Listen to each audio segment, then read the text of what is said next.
my God. 6 goal to go from the 2.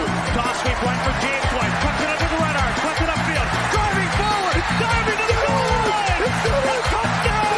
And a title for the Patriots. I can't believe it. Play clock at 5. Pass is intercepted at the goal line by Malcolm Butler. 45 remaining.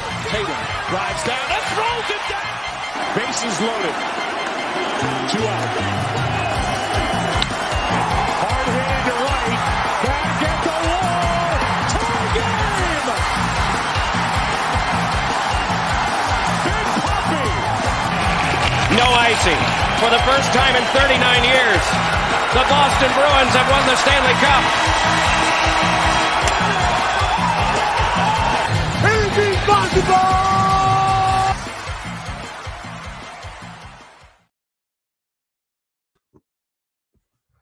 What's up, guys, and welcome to another edition of Kick It with Kruse. I'm your host, Ben Kruse. Hope you guys are having a great Friday night, where you guys may be coming from. It is Friday, June 21st. It's been a little while since we've had a show, so it's going to be back and get some more sports content for you guys. Hopefully, we'll get some of my co-hosts coming into tonight's program. We'll take a look at it. But regardless or not, if we have them or not, it's going to be a great show. And we got a lot to talk about. And before we get into our topics for tonight, just make sure to follow, like, comment, and subscribe to everything down in our ticker box here. You can follow us on the MI6 and IM6 Sports Network on Facebook, Instagram, and YouTube. You can also follow my Twitter at BenCruz144. Just any of that type of stuff. Make sure to follow that. Also, make sure to follow us on our network, specifically for other shows, of course, with the NBA being over. But, we also have Sports Weekly. We talk about some other stuff with my other great fellow co-hosts on there. We talk about some other stuff on Batter Up, which is our baseball show, and other great shows that we have currently on this network outside of my show here tonight. And for all of my shows moving forward, make sure to follow us on all those great platforms so you guys do not miss the great content that we produce for you guys on the network. So without further ado, let's get you guys our topics for tonight. The first one will be the NBA season has officially wrapped up. We have now crowned a champion. I couldn't be any more proud of this team, as I'll talk to you guys a little bit about the team that has won officially the NBA Finals. We'll talk a little hockey tonight, as there is something brewing between these two teams. One is on for good side of history, and one team is potentially on really bad history. So we'll talk about that. We'll also talk about some stuff around the NBA that is not finals related. We'll talk a little offseason, some fun talk. There's also been some coaches that have been either rumored or they're currently with their new teams. So we'll talk about that as well with NBA stuff. We'll also definitely get into our baseball fun stuff, our team reports, and other stuff as well. And if we get into a little bit at the end, I do want to talk about some NFL stuff. I will also talk about my experience with the Tom Brady ceremony that happened last week, as I have not talked to you guys about that. Really great stuff that I think you guys will definitely get a kick out of and really enjoy, even if you're not a Patriots fan. So, without further ado, here we go.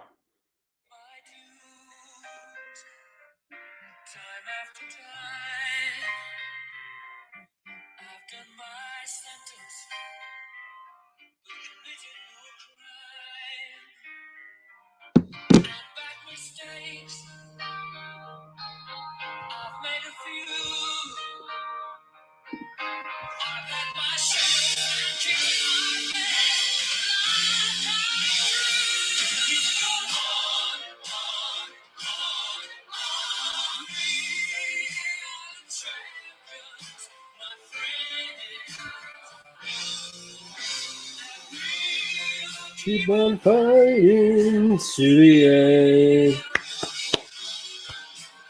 We the champions. We are the champions. Those are the losers, 'cause we are the champions of the world. Yes, we officially have had a new champ now for this NBA season, and it's the team, and it's my moment that I've been waiting for a very long time. The men's NBA team that has won the next banner for this season has been the Boston Celtics, and that is, yes, my Boston Celtics.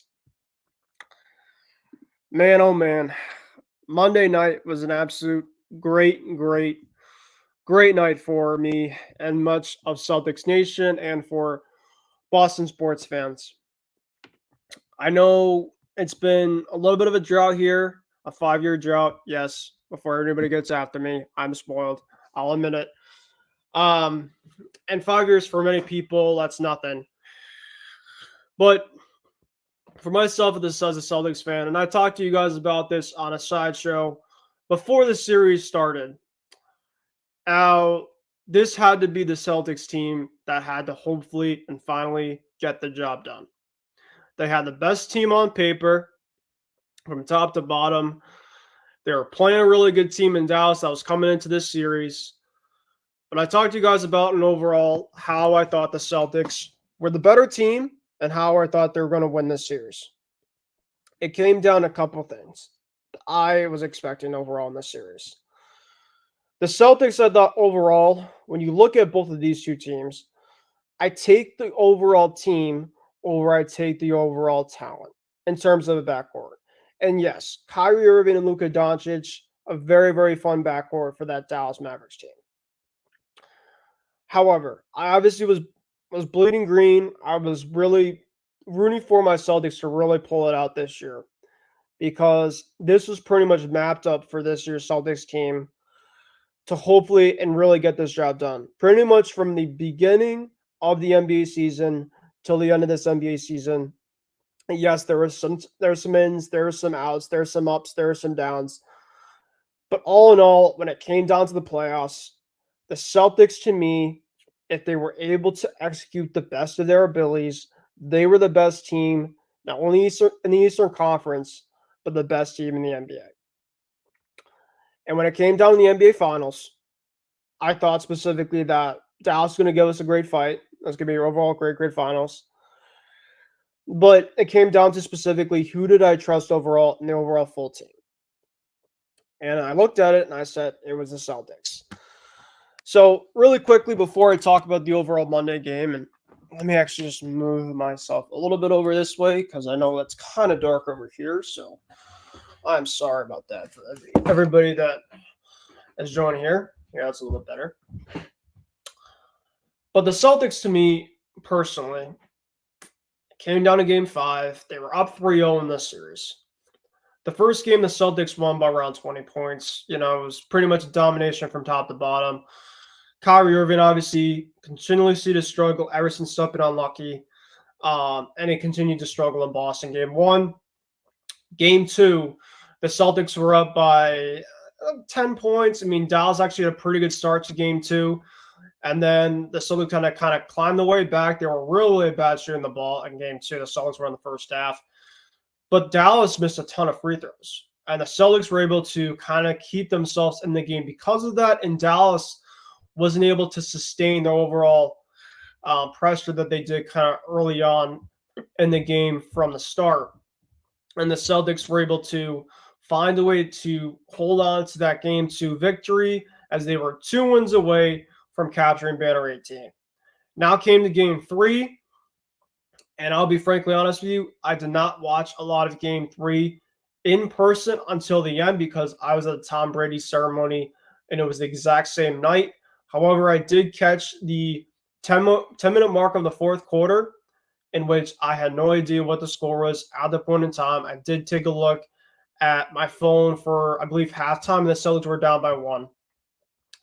And the Celtics got up to about a 21 point lead in that fourth quarter. Things were looking pretty good.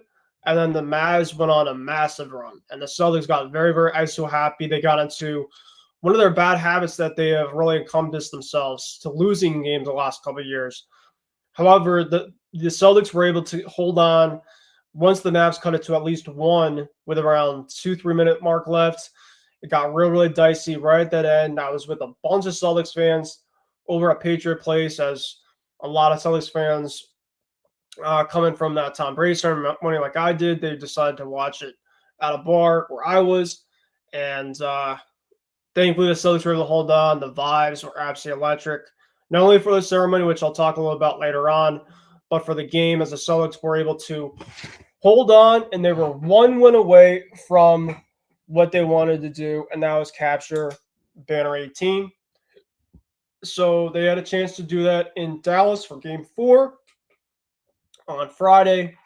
And, kind of from the start of the jump, the Celtics just did not have it. And it happens. They just did not have it from the start, and Dallas was just the better team in Game 4. Dallas had a lot of their shots from behind the arc. PJ Washington, Kyrie Irving, Luka Doncic, and others really just were better from the start. And the Celtics actually rested their starters in around the end of the third quarter. It was like 20-25 point lead. Got to around 30. And that was that. So it was more of, well, can the Mavs really come back in Game 5 in Boston, in which they've had a really hard time trying to figure out? Or do the Celtics be like, all right, that was kind of a one-off. We respond, get this shit wrapped up, and have a great, great party on Monday, and hopefully host a parade on the remaining days after.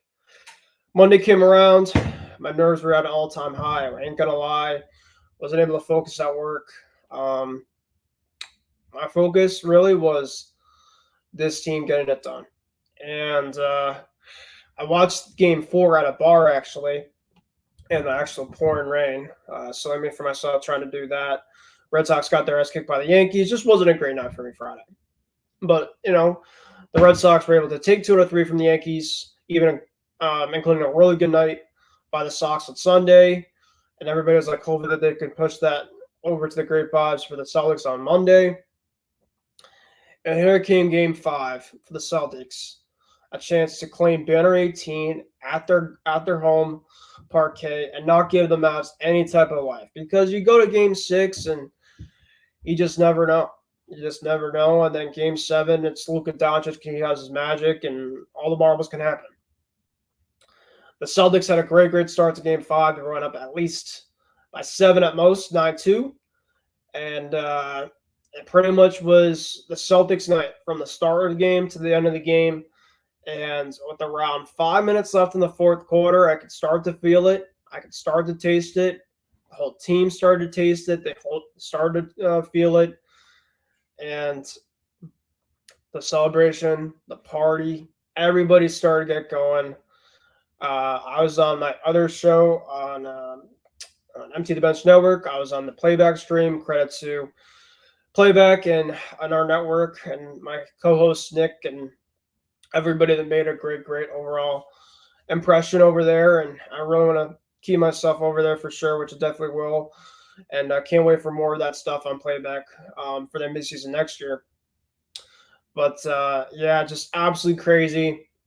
Celtics were able to hold on to a great, great win and to conclude the NBA season on a high note and to proclaim themselves as one of the best NBA teams, not only of this year, but potentially of all time. And I don't know if they're going to be up there in terms of matching the 08 team, but for this century overall, this was one of the best teams that the Celtics had made. They really, after the Game 7 loss they had to Miami last year, Brad Stevens decided to go this past offseason, and really get to the drawing board. They had to take a look at some tough decisions that they made, and they decided to move on from Marcus Smart, one of their core pillars, one of the biggest voices. Everything specifically that Marcus represented was Celtics basketball. And I think myself and a lot of people, we missed Marcus, and we still do, but something had to happen. Tough business had to happen, and they decided to get Kristaps Porzingis, and they brought him in. And man, Kristaps Porzingis was a difference maker. Then they decided to bring in Drew Holiday and really make themselves a deep, deep threat, championship type of roster. And yeah, they just. It really hasn't still hit me that it's real. Until I guess this morning was the championship parade in Boston. It was absolutely incredible. I wish I was there. For the people that were there, hopefully they enjoyed it. Hopefully they had a great, great party. It looked like an absolute vibe. Jason Tatum, Jaylen Brown, all the great, great Celtics that were on this team this year. They deserve it. With Grosbeck and Brad Stevens, on the duck boats, and everybody just having a great, great old time. And, this is now the 13th Boston championship in this century. You got 6 from the Patriots. You got 4 from the Red Sox. You got 1 from the Bruins. You got 2 from the Celtics. Pretty spoiled. Pretty remarkable. And I'm never going to take these moments away for granted. And also, I'm a UConn Huskies fan. I'm a UConn men's basketball fan. Who would have thought, for me specifically, that I was able to see my college basketball team win the national championship and my NBA team win the NBA Finals? I don't think myself would even thought about it. I knew that there was a potential option that it could have happened, but it just feels like a dream. And sometimes when you're a sports fan specifically, you're going to go through your ups. You're going to go through a lot of downs. But regardless of what happens, you stay with your teams. You stay loyal, because the times that you win it, and in terms of the long waits that a team might have, including with the Celtics, where they got this close time and time again, and to finally get over the hump. And with Jason Tatum and Jaylen Brown, a duo that's been around for about 6-7 years, for them to be in the Eastern Conference Finals around 4 to 5 times, knock it over the hump, to hear the criticism left and right at the off seasons, between each seasons, and they finally shut any type of haters up. Shut anybody up that they can't play with each other. They got to break up the core. It's not good enough. What are they going to say now? What are they going to say now? I do want to really give myself a warm respect over to Dallas on a great overall series. I know you guys only won 1 game, but that Dallas team, I think, if they get somebody else in their rotation, their starting 5, they could be a force. They could be a force. I just think specifically when I looked at this overall finals, they just weren't built for it. They just weren't. I just thought the Celtics overall, they've been there the last couple of years. They were ready for the revenge. And, I do think Luka Doncic definitely needs some help defensively. He needs a lot of work defensively on that end to become not only just the star that he is, but even a higher star. Because there's a ton of stars that have great overall offensive talents. But you look at a guy like Luka, and he can elevate his game even more if he gives himself a better overall defensive presence. But I will say this, that the Dallas Mavericks did not lose because of Luka Doncic. He was arguably the reason why that the Dallas Mavericks got to this point. He was a specific reason why that I had a little bit of nerves, even when we were up 3-1, because Luka is just that good. He is just, whenever he has a ball in his hands, magic can happen. He could hit any type of shot, really. And I thought specifically Jaylen Brown was fantastic against him in Game 5 defensively, made it extremely hard for him. And I think pretty much from there, and Kyrie Irving, man, got to give it to Boston fans. Getting in Kyrie's head. I didn't think it was possible. I knew for a fact that obviously it was going to be a factor, but I didn't even expect Kyrie Irving to be under 20 points every single game in the finals in Boston. He just wasn't going to get the job done. And I told my co-host Nick on playback on the pregame stream before Game 5, I said, Kyrie Irving and Luka Doncic, any way for Dallas to win this game that night. is Luka Doncic going to have to score at least in the high 30s, and Kyrie Irving's going to have to score in the high 20s. And that might not even be enough because you were expecting the Celtics to have one of those shooting nights. I thought it. They never really had it at all during the finals, and I was expecting it for the last 3 games that one of those type of nights was bound to happen. It was bound to happen. And thankfully, the Celtics were able to get that night.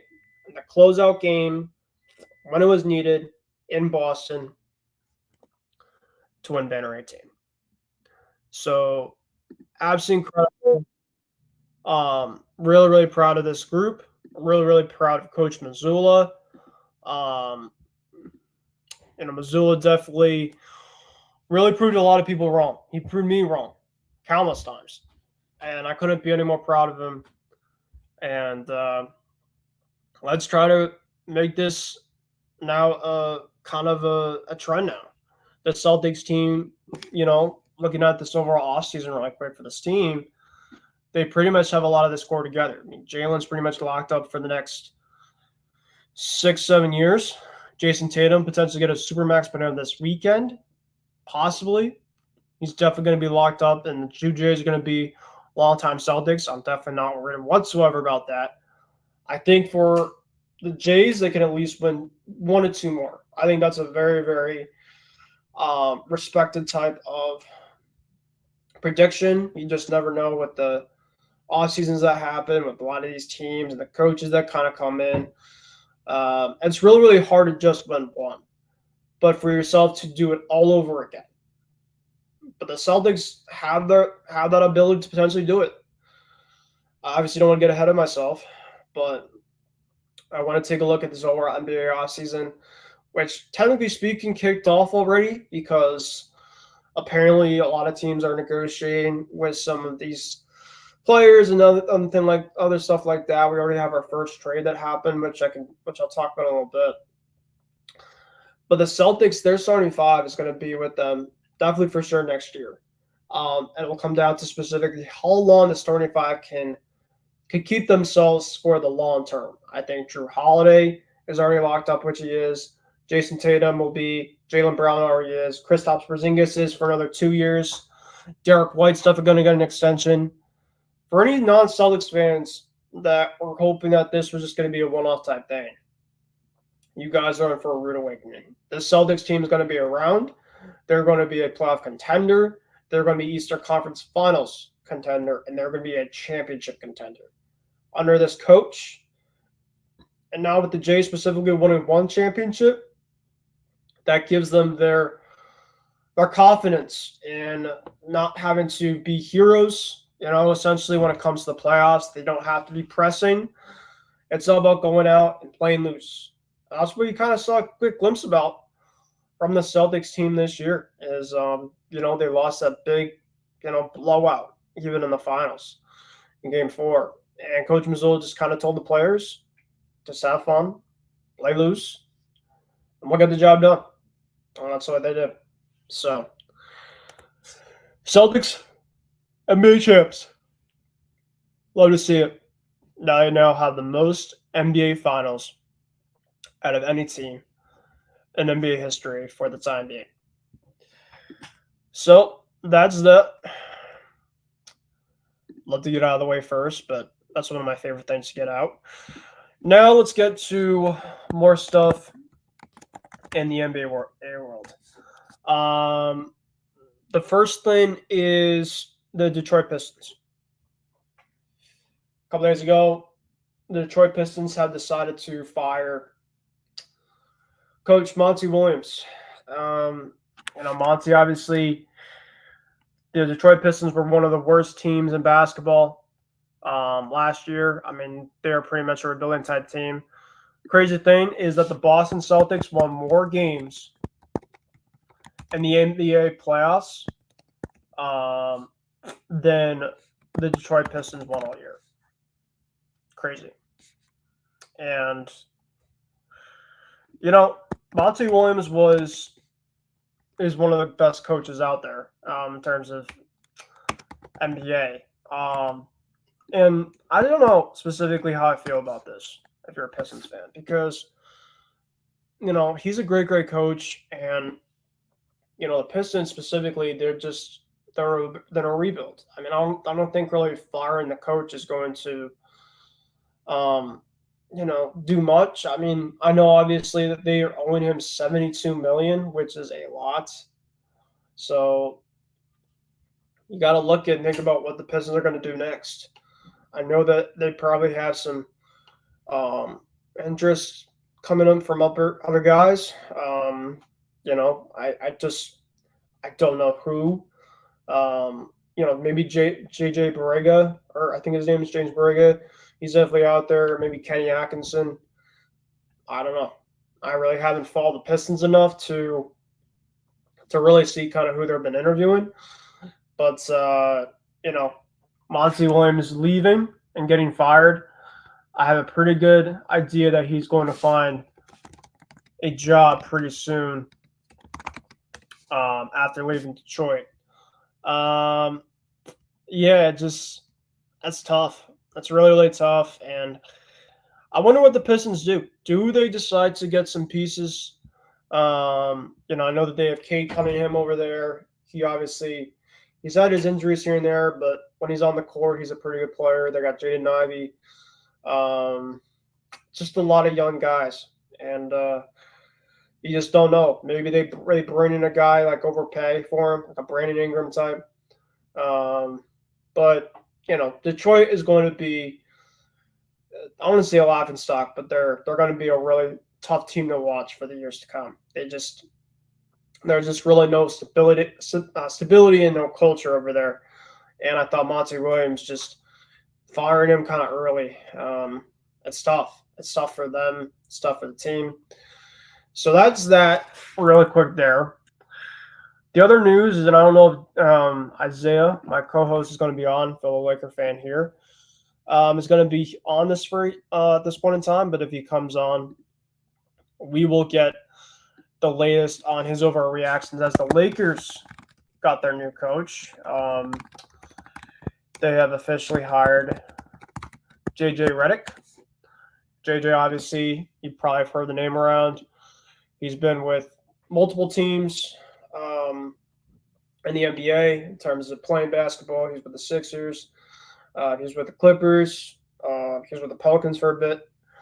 And JJ really has hopefully tried to get himself back into coaching at some point, at least being open to doing it. But he was on NBA Countdown coverage for a while, and he's doing his own podcast with LeBron James right now.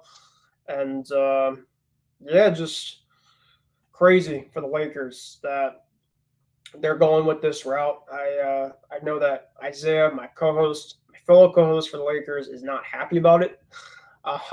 But you just got to come to see. Now, obviously, one of the biggest fishes this offseason for NBA is LeBron James. Does he like this? Does he not? Because the biggest thing about LeBron is he's always going to want to have the power to kind of figure out this overall offseason and what the Lakers want to do. LeBron's already won a ton of championships, but I think at this point in time, he's trying to get himself to win another one. So does he feel like JJ's going to be the right hire? I mean, heck, they both do a podcast together. They seem like they're on good terms with that. I don't know how they're going to be on the court if LeBron does come back. If not, we'll see where it goes. But JJ is going to get hired by them. He hasn't had a ton of coaching experience. But that's another big thing in the NBA sports world. Definitely for sure to follow up. Some other quick things I wanted to get into. The Bulls seem to be getting in their overall offseason pretty soon, as they have officially made their first trade. Their sense are going with moving on from some of their pieces, which I think a lot of people aren't surprised about, as this was kind of coming at some point, and it's pretty much already kind of started. So Alex Kruse from the Chicago Bulls, he got traded to the Thunder, and and the Bulls got back Josh Giddey. Both of these guys are pretty good overall players. Kruse is obviously really, really good. Defensively, he can shoot the ball. Giddey, obviously, he's had his great moments over with a great young Thunder team.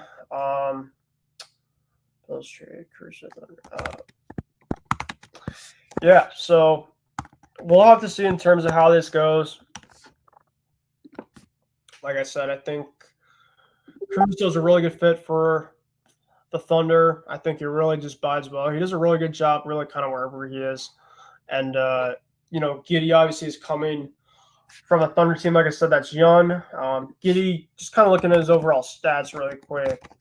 Obviously he kind of went through that overall fiasco off the court, but I won't talk about that. But on the court, Giddey is a pretty good overall player. In his 3 seasons with Thunder in his career, he played 3 seasons with them. He averaged around 13.9 points per game. His highest season in points was in 2022, 2023, 16.6 points per game. He was never a really good three-point shooter, but he really was good from the glass. He averaged around 7.3 rebounds in his 3 seasons with the Oklahoma City Thunder. He had averaged around 8 rebounds in the season in 2022-2023. Looking at Caruso, Kruse has definitely played a lot longer than Giddey has, but Caruso is played for, let's take a look here, for 4 teams. Well, he's played for 2 teams, 4 seasons with the Lakers, and he played 3 seasons with the Bulls. Caruso really never was a point getter. He's averaged 6.8 points in his overall career out of all of his teams. His highest point getter was actually this past year with the Bulls. He averaged 10.1 points per game. He averaged around 29 minutes, the highest minutes that he had with the Bulls. So he did play a lot more, especially with this Bulls team that wasn't playing well. They definitely need an overhaul. So you look at both of these teams in terms of what they're getting. They're not getting a perennial superstar by any chance, but I think that for each team that they're getting some guys from both teams that can be really good role players, and definitely for a team like the Thunder where they have SGA, they got Chet Holmgren, they got obviously a really good team over there, and you bring in Caruso, who could be a spot starter. He could definitely play a lot off the bench. He's had that experience on both sides. And then you look at the Bulls. The Bulls, they're probably going to move on from a guy like DeRozan and Levine. We'll talk about those 2 guys really quick. I don't know in terms of who really won this trade, but good for both of these sides. And like I said, NBA offseason, it never sleeps. And we'll take a look in terms of who could be also some guys that could be also on the move. Really quick though, I'm going to give you guys a 30-second countdown. I'm going to take a really quick break, and I'll be back with you guys on Kicking with Kruse. I'll be right back.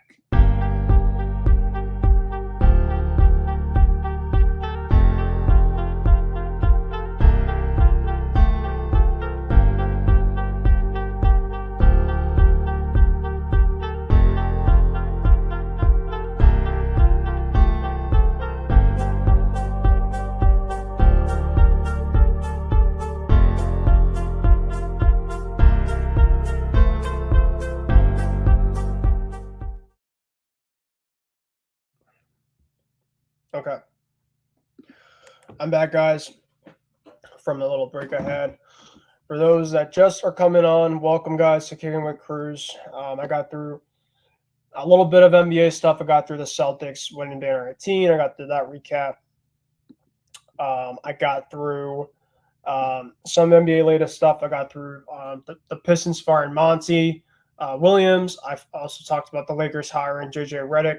And I just finished up with the trade that broke through with the Bulls and the Thunder as the Bulls are getting Josh Giddey from OKC, and the Bulls are sending Alex Caruso over to OKC. So that's all the latest that I've gone through so far on the program for tonight.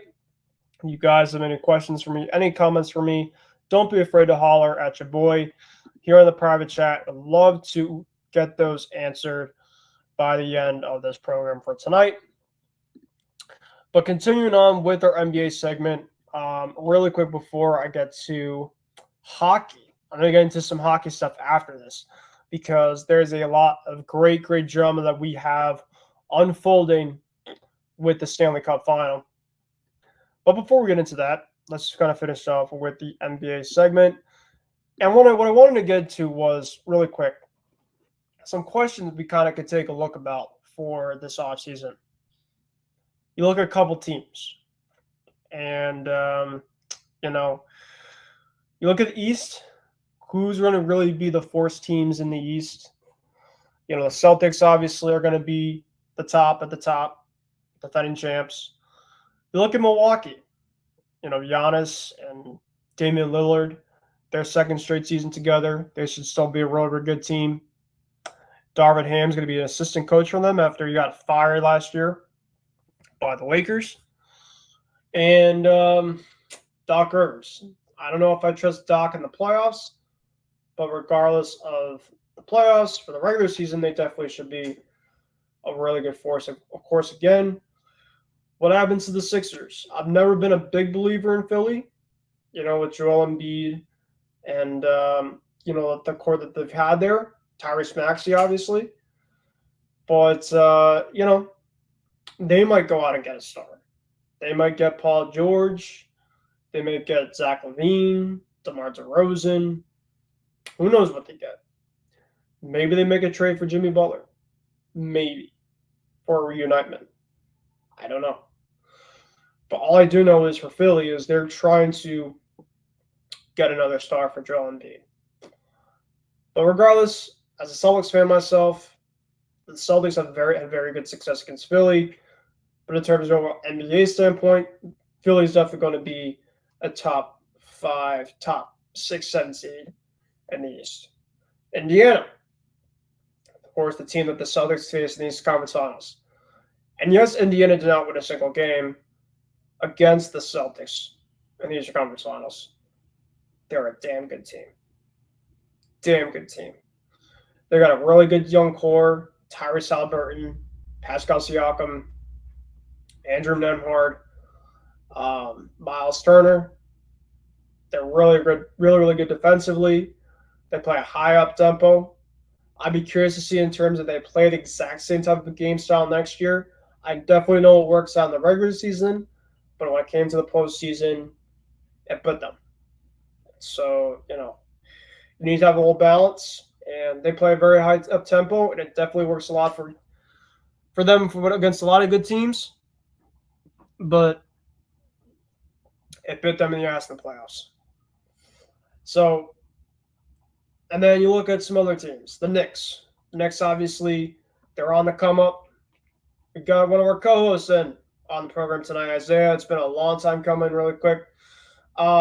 Just kind of getting into really finishing off the NBA segment I was going to get into before we get you and introduce you and everything like that. Kind of just getting through some of these teams that I kind of look at coming into this offseason and next year. The Pacers, like I said, they're going to be back next year with Rick Carlisle. They got a very, very good core. Like I said, the Knicks, they're going to still be back again. Jalen Brunson, Mitchell Robinson. Maybe they get another star. Who knows? Miami, a very, very good coach in there. Spoelstra. Jimmy Butler's coming with another year. I know there's been a speculation that he might be on the move. I do not know about that. But regardless, Miami, they're always a threat when they have Coach Bull at the helm. So you look at it in the East, obviously, there's still a lot of great talent out there. A lot of really good teams, a lot of good players. And I'm expecting that there's going to be turnover this offseason. And, with some of these players going to different teams, NBA, it's all about playing with your favorite player, playing with your favorite coach. that's the NBA now these days. So we'll have to see. But the East specifically, when I look at it, Celtics, Milwaukee, Miami, Indiana, New York, and Philly. 6 teams I have. Those are the 6 teams specifically that I expect are going to be there when it's all said and done next year. And, I'll give Cleveland. Cleveland actually. You know what? I'll put there also. I think Cleveland's definitely getting a really good team again. Donovan Mitchell, I'm expecting for him to stay and get a long-term extension with him. That's a big question right now with the Cavaliers. They still have Darius Garland, at least for the time being. There's been some speculation that he might be on the move. But at least for now, I think that him and Mitchell are going to have another year behind them together. And, they moved on from J.B. Bickerstaff, their head coach. So, yeah, Cleveland definitely is going to be in there. And then Orlando. What a great fun season that Orlando had. And so, let's see. Get Isaiah back on here. So, yeah, I just look at it from the Eastern Conference. Boston, Milwaukee, Indiana, New York, Cleveland, and Orlando. Those are really the teams that I see in terms of coming back in the East next year. We'll talk about the West a little bit. Now we obviously have a co-host, Isaiah here, that has a team from the West, and which we'll talk a little about. We'll talk about in terms of some teams to watch out for next season before we get into our MLB talk. But Isaiah, it's been a while since we talked last. We got an NBA champ. We got a Game 7 of the Stanley Cup Final. We got MLB to talk about. It couldn't be any more perfect to have a night to talk about this because I know we obviously love to joke around and say this is just another great sports night to talk about, but this just feels different because Game 7 of the Stanley Cup, we never talk hockey on here, but we're damn right talking about it tonight. We got an NBA champ, and we got much more to talk about. So, as you always mention, grab your popcorn. This is going to be a show that we'll have a great time about talking about. So, Isaiah, how are you doing tonight? Yeah, I'm doing great. Just got back from vacation. Did like a little West Coast tour where I went to Oregon. They went to Boise, Idaho. Saw that blue turf in Boise. And then I went to San Diego for a week. So it was very fun, very relaxing. Glad that I was able to, have that time and with family and stuff. But yeah, man, definitely a lot of things happened while I was away. I was joking around with James the other day. I was like, why does everything that is big has got to happen when I'm on vacation? Like it just seems not fair. But yeah, there's been a lot of stuff that's happened. Ben, I want to congratulate your Celtics on winning the NBA title. I know there's a very famous video out there that of me calling the Celtics just like back I think in 2021 I think or 2022 of me calling the Celtics frauds and saying that Boston will never win a championship in the next 5 years. Well, they proved me wrong. And I got to give Jason Tatum, Jaylen Brown, Kristaps Porzingis, Joe Mazzulla especially, because I know a lot of people, including myself, thought he should have been fired after last year's loss to the Heat. I got to give the whole Celtics organization a lot of credit and a lot of love. And it's kind of I've been eating a lot of L's recently because the Celtics won, the Lakers, my team, they're dropped now. The Celtics have more championships than us again. Monty Williams got fired, which I really wanted, but the Lakers decided to hire JJ Redick over him, and continue the clown show, which we'll talk about in a bit. But yeah, and then like you mentioned, Game 7. We're going to have a Game 7 in hockey, a 3-0 comeback to potentially win the Stanley Cup. I mean, the Oilers are staging possibly one of the biggest comebacks in all of sports history, like one of the most epic comebacks ever. Get this, Ben. Canada has not won a cup in 30 plus years. How fitting would it be that Canada breaks through by doing the hardest of hard things, and that is coming back from not 3-1, but 3-0 in their 30th year without winning a Stanley Cup to win a Stanley Cup and finally break through. Like, it's just setting up for a great, epic game. It's setting up for a fun, series or fun game 7 and what I think should be a really great game and really intense game. And I can't wait for that on Monday. And then, and I think you also forgot this on Friday, literally 1 week from today, I'm actually going to be in Vegas at the Sphere for the NHL draft. I never ever thought I was going to ever go to that. I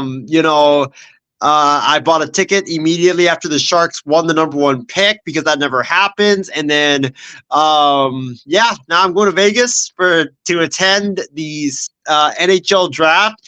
And it's going to be 108 degrees. And I'm going to brave the heat just to go see a guy that you're very familiar with in Macklin Celebrini get drafted to the Sharks, and hopefully it leads to a bright future. So it's definitely, it feels different. It's definitely a great time right now to be a sports fan. Yeah, and I do appreciate your kind words for the Celtics. Like I said before, truly magical run. It really kind of felt like your 49ers, Isaiah, with the Celtics in terms of they were always there. In the last couple of years, they got this close. And I was thinking about them I was thinking about your Niners against the Chiefs this year. I thought they were this close. I thought they were going to finally get it done. But trust me, Isaiah, when I felt great on Monday and I erupted into, I teared out. Like, I bawled out. I'm just like, because they got so close for the last 5-6 years. And you could say, well, they didn't deserve it left or right. The path here and there, they had some stuff that happened. Regardless or not, when you get there and you win the championship, nothing better specifically satisfies you essentially when you feel like you're on top of the world. And Isaiah, think about this for myself this year. I saw my college basketball team win March Madness, and I saw my NBA team in the NBA Finals. I mean, goodness gracious, how lucky can I be?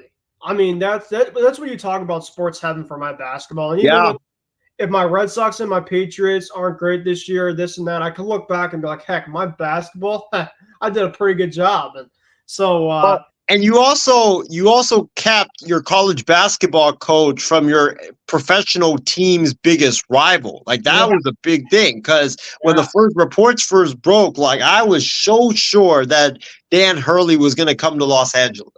Yeah. So that obviously added some more stuff there. But yeah, they had a great parade today, which I wish I was at. I didn't get the chance to.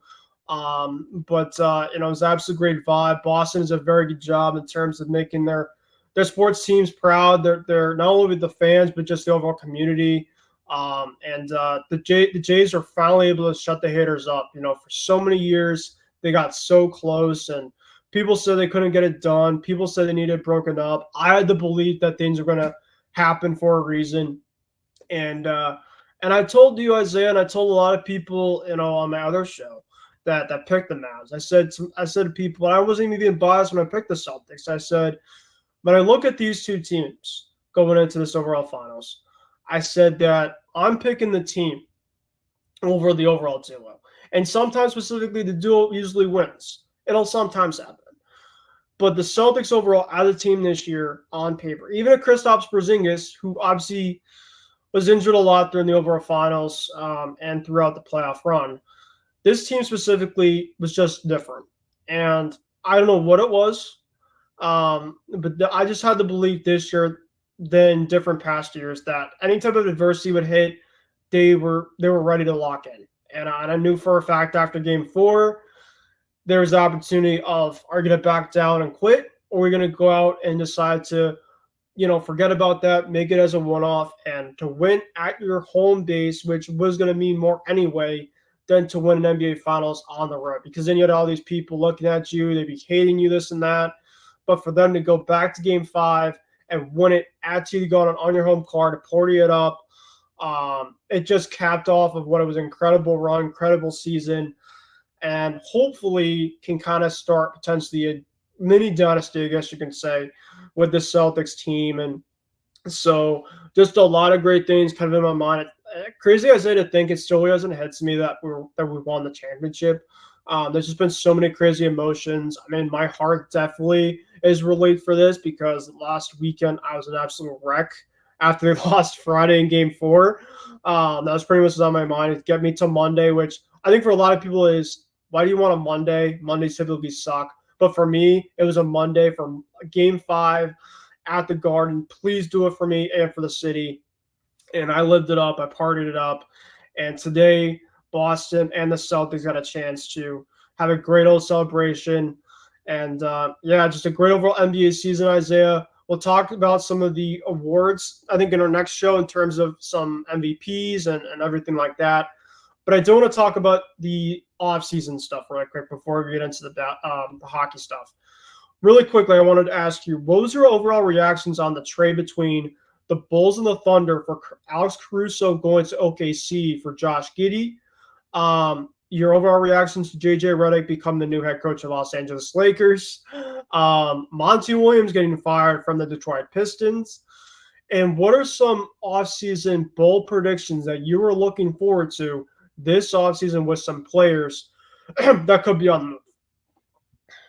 Well, first off, in regards to the trade between the Bulls and the Thunder, so I was actually shocked because I had known that Chicago had been offered like a lot of packages in the past for Alex Caruso, and they had like turned him down. I mean, you're talking about like 1 first-round pick. There were even 2 first-round picks in some of those trades, and Chicago reportedly was demanding like 3 first-round picks. Like Alex Caruso was like a superstar, which obviously made no sense whatsoever. He's a great player, but he's not a superstar like that to demand 3 to 4 first-round picks. So when they traded for Josh Giddey and they didn't even get a first-round pick back in return, like I was shocked. Like I thought this was like a fake Adrian Wojnarowski Twitter account. Like I thought it was one of those where I didn't believe it at first, but then I realized it was the real one, and I was just shocked because I was just like, for years, you have said, we're going to demand 3 first-round picks for this guy. We're going to turn down offers of 1 first-round pick or 2 first-round picks, and you end up not only not getting 1 first-round pick, you don't get any first-round picks. Yes, Josh Giddey is a good player. I like that guy. I think he's a really skilled passer, a really talented scorer. I think he would be a really good point guard for the Chicago Bulls. Now there's talk that Lonzo Ball is probably going to get traded or bought out. I don't think anybody's going to trade for his contract, so he's probably going to get bought out. But Chicago did need a point guard. They did need to go younger. I'm probably higher on Giddey going to the Bulls than a lot of people are, just because he's a young player. He's a guy that you can build around or be part of your future. And be your future point guard. So I do like that move for the Bulls, but I do think the Bulls did fumble that in regards to not even getting 1 first-round pick back. Yeah, you got Giddey back. He's a good player, but you have to, you should have at least gotten, if you're going to demand all that in the past, and for you to not get 1 first-round pick back with Giddey, I just think it's a massive failure. And I think that Chicago overvalued their assets, and that's why, remember, Ben, they were like demanding D'Angelo Russell, Austin Reeves from the Lakers, and like a couple of first-round picks or whatever it was. And now they might not even get 1 first-round pick back for Zach LaVine. They probably might just get like a couple of salary fillers, like a Harrison Barnes or Kevin Huerter, and maybe a 2nd-round pick. Like the Chicago Bulls have just been massively fumbling stuff for a long time, ever since Jordan retired. It's just a mess there in Chicago. I'm sorry that my guy Stephen Wang has to live there and have to go through that, because the Bulls are just a god awful mess. But for the Thunder, I mean, think about this: Lou Dort, one of the best defenders in the NBA; Alex Caruso, another amazing defender in the NBA. I mean, the Thunder are going to be locked down next season. And you talk about like their off. Yeah, go ahead. And Williams too. Jamal Williams, I think. Yeah, Jamal Williams. Yeah, I can't forget about him. But you talk about those three defenders paired up with Chet Holmgren and SGA. Those two guys can get you buckets, and then the other three guys are just locking people down. I mean, it's a huge trade for OKC, and yeah, they just continue to get better. Yeah, they're going to be, kind of that new team, I think, that could overtake some other teams that might have a little bit of aggression next year. I wanted to ask you, Isaiah, because I know that this was kind of a collaboration with two topics, and that's with your Lakers. Monty Williams getting fired, that's $72 million, which, by the way, the Pistons are one of the most incompetent, idiotic organizations out there. I mean, listen, they're in a rebuilding type phase. He's a very good coach, and you decide to let him go and eat up that $72 million. I mean, goodness gracious, Isaiah. There's some just teams in sports that you just kind of have to think in terms of their idiocy. And, for your Lakers, I know that you were really kind of clamoring this for a long time. But they decided to go for JJ Redick, and this is actually something that I decided that I was going to pick for them. I pretty much had it even when they were looking at Dan Hurley. I think that was kind of their move, despite kind of the other, guys that they were looking at. So I know that you're obviously not a big fan of the Redick move, but how do you feel about it? Well, this is how I felt about it. I got the news when I was in San Diego yesterday, and I was on the beach, and I immediately kicked up a storm of sand. That's how pissed off I was. This is literally the biggest brain dead moves. I mean, you got to be kidding me. Like, I'm not mad at JJ Redick. I hope he turns out to be a great coach, because if he doesn't turn out to be a great coach, that means the Lakers are sucking. That means the Lakers are losing, and that means the Lakers, are not winning any games. But I think that this is just a moronic hire. Rob Pelinka should be fired actually after this move, because it literally makes no sense. Like, you bitched about Darvin Ham that he doesn't have any head coaching experience. That's why he wasn't good at calling timeouts. That's why he wasn't good at play calling. Like, he didn't have any experience whatsoever doing that, even though he was an assistant coach for many, many years. And then you pivot to hiring JJ Redick, who we literally don't know how good of a coach he is. I mean, he is never a coach on any level. He's never been an assistant. He's never been a quality control coach. He's never been a player development coach. I mean, like, you literally hired a guy off the broadcast booth to be your coach, and that's the guy that you think is an upgrade over Darvin Ham? Like, I want to pose this question to our viewers. What exactly does JJ Redick do better than Darvin Ham? Like, legit. Like, honestly, what is he better than Darvin Ham? Like, Darvin Ham might be better than JJ Redick, because both played in the league.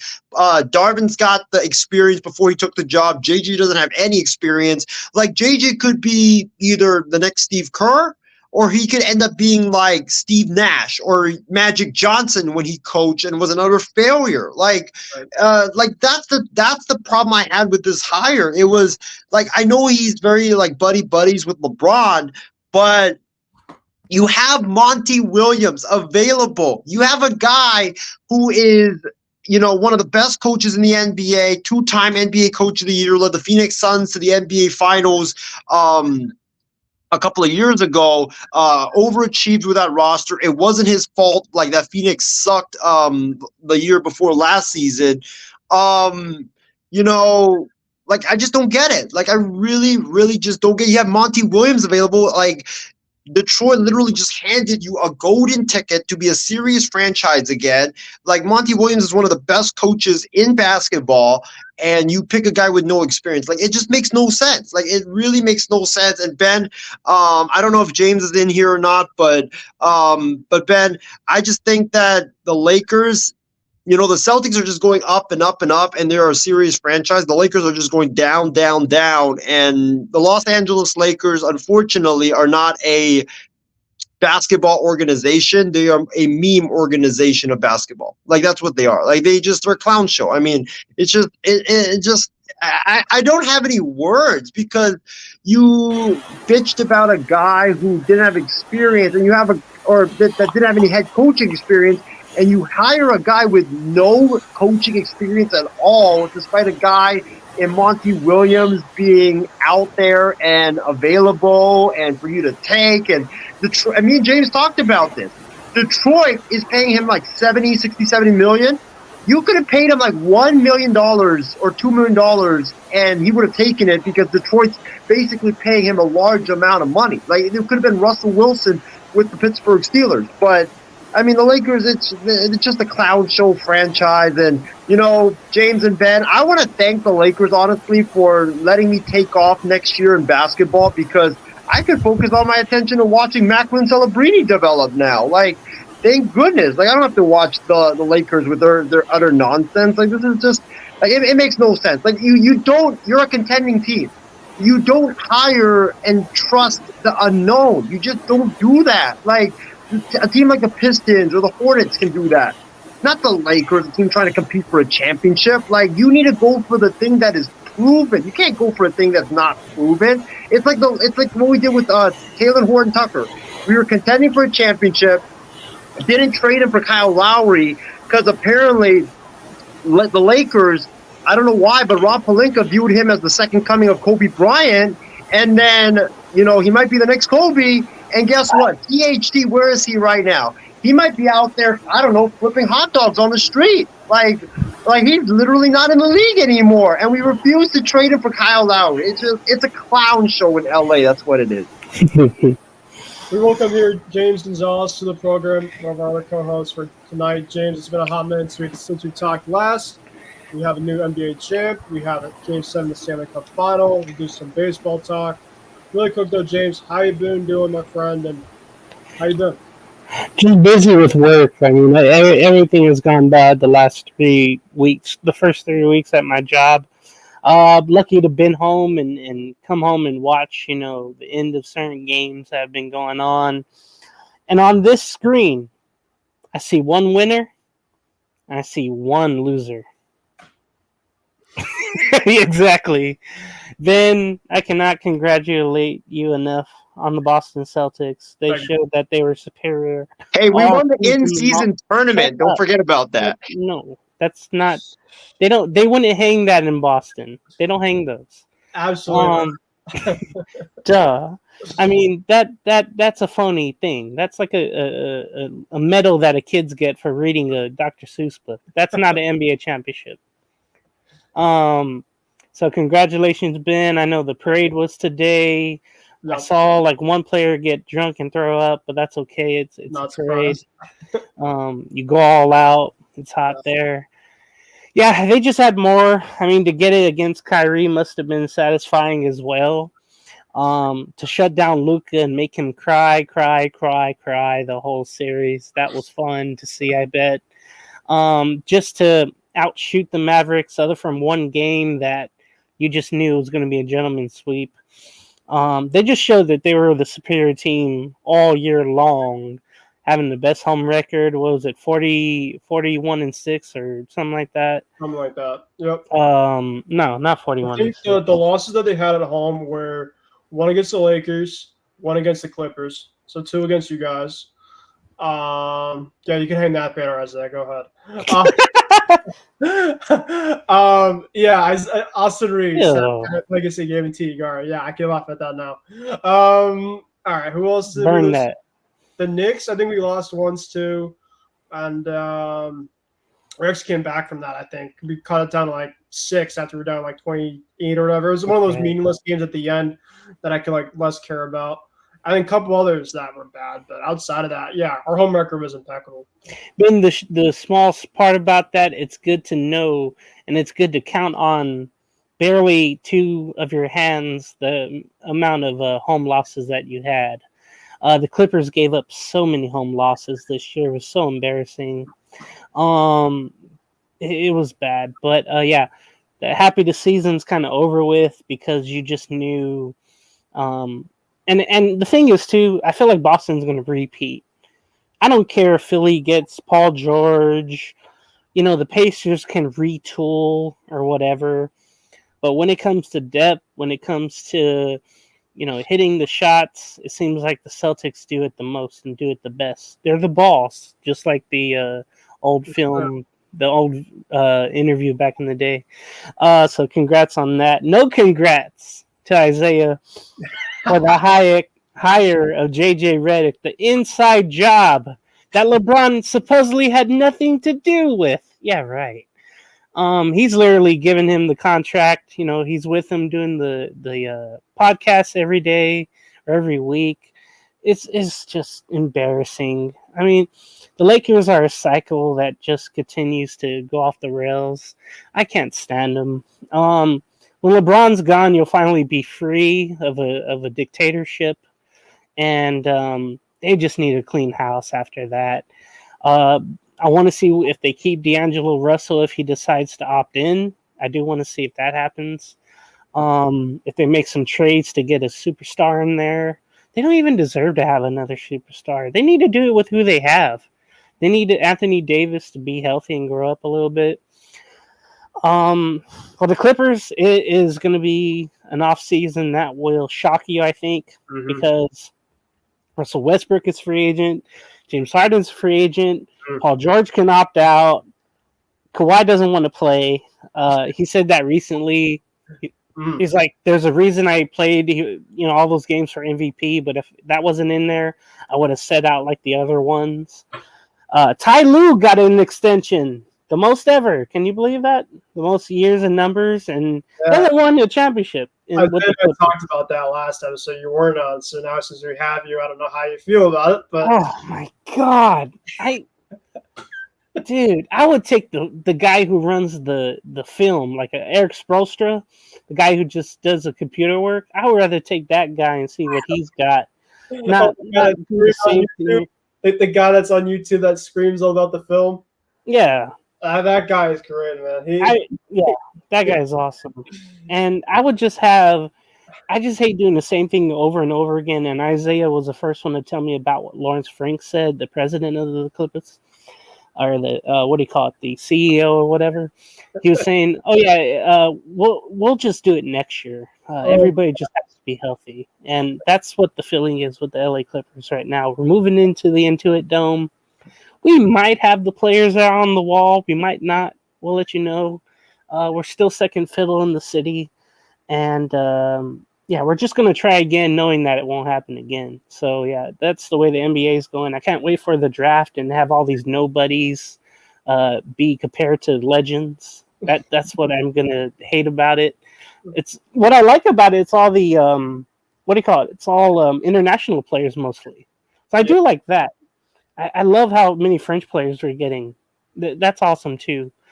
I'm sad though, and I know I was on one show, I think the last time I was with Isaiah on the show here, but about the passing of Bill Walton. I absolutely loved him, and he was on that 6-man team of the Celtics in '86. That team may be one or two best passing teams of all time. Just how they worked together inside was amazing. I mean, that's second to Showtime for me. But they were amazing passing. I couldn't believe it. And Bill was part of that. And I just miss him on the Pac-12 games as that, conference died. The morning, the night before, the night before Bill died, honestly, actually. So it was just awful timing. And then Jerry West, we lost, I think, last Saturday or Sunday. Literally the logo of the whole freaking league. And I was sad about that too, because he kept losing to the Celtics, and being an NBA historian I just knew the pain he went through every time the Celtics won. And when he beat the Knicks in '72, it didn't feel good to him because they didn't beat the Celtics. But he went on to be a GM and win, assistant coach and GM. And he went to other places and as an advisor and won as well. He ended his career with the Clippers, being a consultant there, and he was great there too, getting these big names to go play for the Clippers, which never really happened before. So that was cool.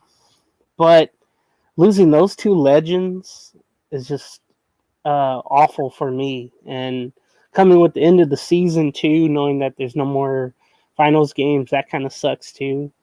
But that series needed to end because we knew who was going to win anyway, the Celtics.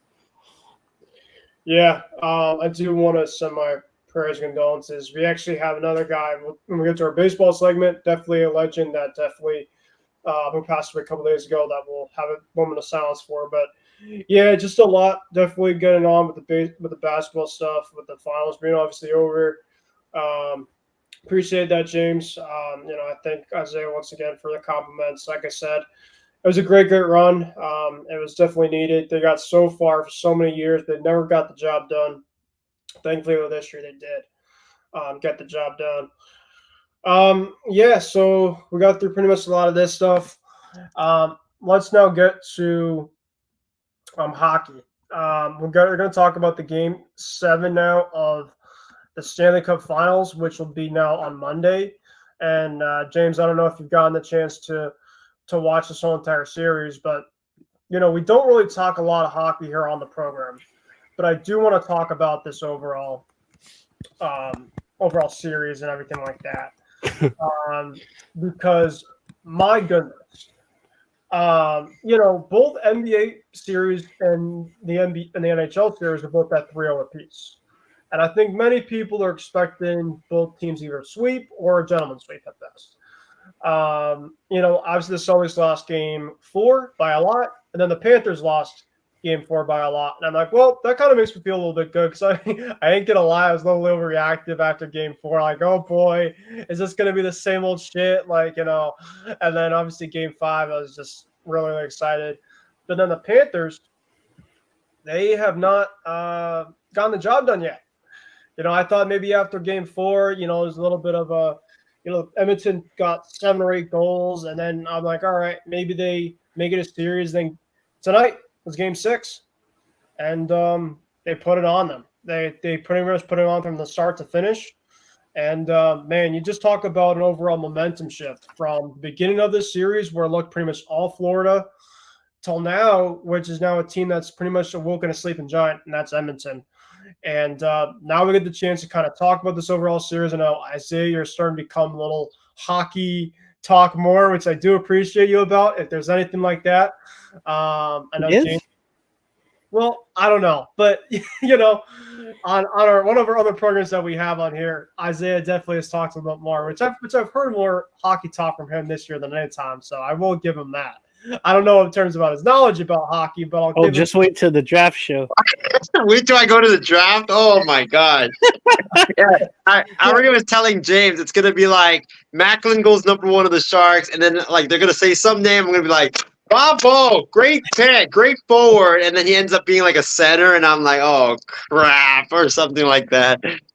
Yeah, but regardless of the fact, let's get into this overall series. Like I said, it's now going to be going to Game 7, the best 2 words in sports, and nothing better than Game 7 hockey, which it's obviously great fun when all of our teams aren't playing. You get to watch it just to see what happens. And essentially, there's going to be some stuff on the line because it could be the first ever time that, well, I don't know. Has a team ever came back 3-0 in a cup before? I don't know. Not in the Stanley Cup. Not in the the championship, but the LA Kings did it in the first round. I want to say it was in 2014. They were down 3-0 in the first round to San Jose and came back and won. Okay, thank you for that. I know that I'm pretty sure 2 or 3 other teams prior to this have came back to make this, I think, a 3-3 overall series, but not for a long, long time. And this is obviously something that rarely happens. And now potentially we're in now like 04 Red Sox, Yankees ALCS territory with this overall Stanley Cup final, which is, you never thought about that 10 days ago, as Sean McDonough was saying on the air tonight. So let me get to you both. I'll ask you guys this overall, how you guys feel about this series. Are you guys going to watch Game 7 on Monday night? And who do you guys think is going to win to claim the Stanley Cup? So I'll go to you first, James, on this. Your overall feels about this overall series. How do you think that Edmonton has gotten themselves back into this? And then what do you expect for the game Monday night? Well, I just can hear Kevin Millar saying, "Don't let us win tonight. Don't let us win the next night. Don't let us win the next night." I think Edmonton kind of feels that right now. It's been the tale of two series. You've gone from series over to, the series just begun. And now the series has a dramatic ending. I mean, I thought it was over. It was 3-0. Edmonton got that, glorified win in Game 4, and I thought, oh yeah, just like the Celtics, okay, they'll just come back and winning Game 5 will Florida, but Edmonton showed their stuff.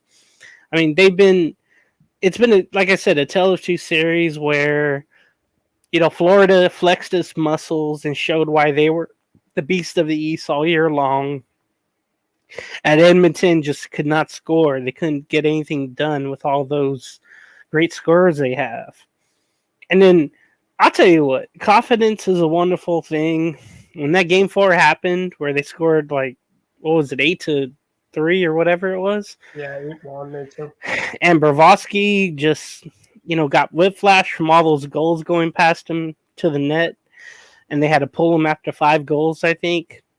I think that started a horrible trend for the goaltending in Florida.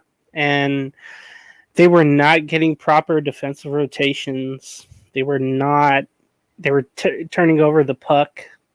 I didn't say ball, but yeah, not turning over they were turning over the puck. Yep. They were doing everything to give games away to the Oilers, and they've done this the last 3 games. We're a total shift, and if you're someone who believes in momentum, this is your series. This is amazing what has gone on. I mean, now it's gone from Florida being the toughest team, the ragtag, good guys of the game, taking care of business away from those Oilers who are just known, but they were not really supposed to be here because they changed coaches. They had a great, second half of the season whenever they did get rid of their coach. I should say a quarter into the season. And we all wondered, okay, I guess McDavid's going to be like Luka and not get his championship.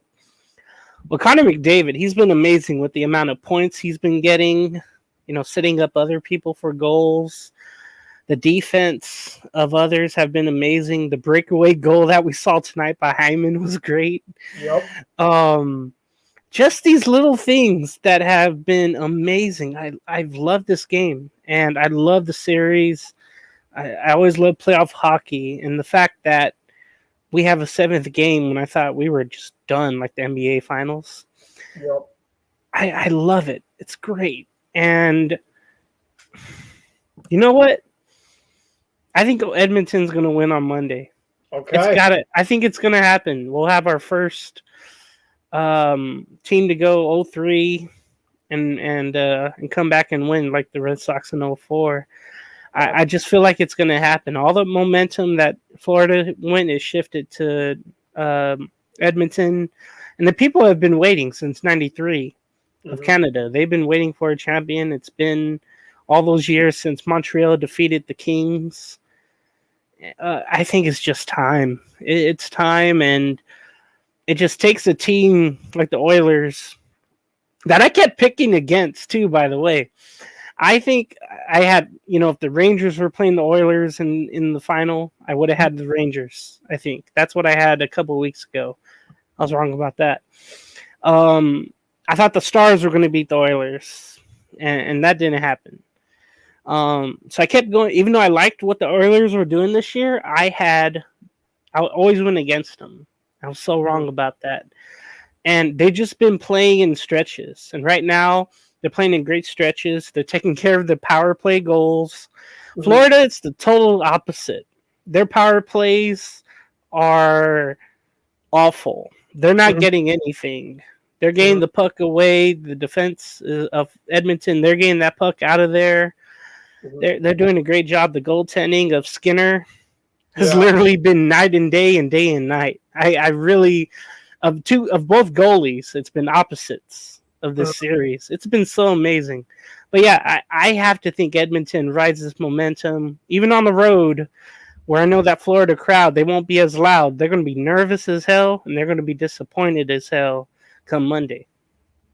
Yeah, it takes me back to 2019 with the Bruins against the Blues in the Stanley Cup in Game 7. The nerves that I was feeling in that, and just the overall agonizing pain that I had to go through after that. Because Game 7s, if it's not your team, like I talked about, and James, I think you got a great analysis there in terms of the overall series, in which I really think with the Panthers, they had a really good start to the series. They were kind of playing their overall great forechecking type game that Edmonton really didn't get themselves accustomed to. But something must have clicked when they got their first one. Something must have been like, okay, we finally can get them kind of a little under pressure. The speed, I think, with Edmonton's definitely caught up too, because when you play a forecheck type game, but you have the speed to match it, that leads to a ton of odd man rushes. And that's what you saw in Hyman's goal tonight on the back end. That's an odd man rush type of opportunity. When you essentially are a forechecking type team, you pinch against the boards. And if you don't win those buck battles against the boards, that leads to stuff on the other side. It's almost like in basketball, when you essentially are going for a ton of rebounds that you're not getting, and putting the pressure on the other end that you're essentially finishing off. That's pretty much like in hockey in terms of you essentially are on one end and you don't pinch and you don't essentially get that overall time. You're on the other side, and that's what Edmonton's been doing. They've been winning the puck battles. They've been winning the ozone time as of late. And Connor McDavid didn't have to do a lot tonight. And Edmonton was just fine. And I'm also really curious, guys, in terms of the Panthers haven't gotten a ton of shots on net the last couple of games either. Edmonton's done a very good job defensively. Like you said, James, the power play for Florida has not been great. And I think that's been a massive thing. Carter Verhaeghe, a 30-point goal scorer, has not done much. He looks out to the woods right now. Matthew Tkachuk has not been as great. A lot of their guys right now, I mean, Barkov scored a goal tonight, but Edmonton's really been the team right now that's been pushing them between McDavid and Draisaitl. I mean, those are really the guys that have been really doing everything for that team. And I'll go to Isaiah next in terms of what he thinks about this overall series. But just looking at it overall, I mean, I'm going to go with you too, James. I mean, I think that Edmonton's just really riding high with the momentum. And when it comes to Game 7s, home ice, home court, it doesn't mean as much now. It's really just in terms of it's almost like a one-off type of thing, and whoever plays the best at the right point in time is going to win. And I think specifically currently right now between Florida not executing on their power play, not finishing their checks, they just might be, getting tired. And, I think that they're not going to make this as an overall excuse, but the speed of Edmonton's just finally started to click on. And I think that Connor McDavid in a lot of that type of team is just kind of following his lead right now. And I think that the coach has done a great job over there. It's going to be a really good battle. I mean, Paul Maurice thinks he's a fantastic coach. And my goodness, for myself per se, I hope that the Oilers win because the Panthers knocked out my Bruins the last 2 years. I've not been a fan of that Panthers team, so it'd be sweet poetic justice to me for sure. Especially last year when the Bruins choked a 3-1 series lead against them in the first round last year in the playoffs. So, yeah, I would love to see the Oilers finish off this great story. Like I said, playoff hockey, it doesn't beat it. It's been a great series. I would have never thought after the Panthers being up 3-0, I'm not going to lie, for them to be in a game 17 days later. But this is why we love sports. And here we go for Monday night. Give me the Oilers to finish off the story, pulling 0-4 Boston Red Sox, and for the Panthers to have one of the most epic choke jobs in NHL history. I'll take you guys there. Yeah, I think that number one, anybody that is a sports fan, regardless of if you have watched hockey or if you have never watched hockey in the past, I really recommend all of you to tune in Monday night and watch this, because this is not just Game 7 of the Stanley Cup Final. No, this is the precipice of just sports history in general, because if the Oilers complete this epic comeback, you could argue this is going to be the biggest comeback in sports history. I know there's been a lot of great comebacks, 3-1 Warriors, Cavs, the Red Sox, Yankees. But think about this.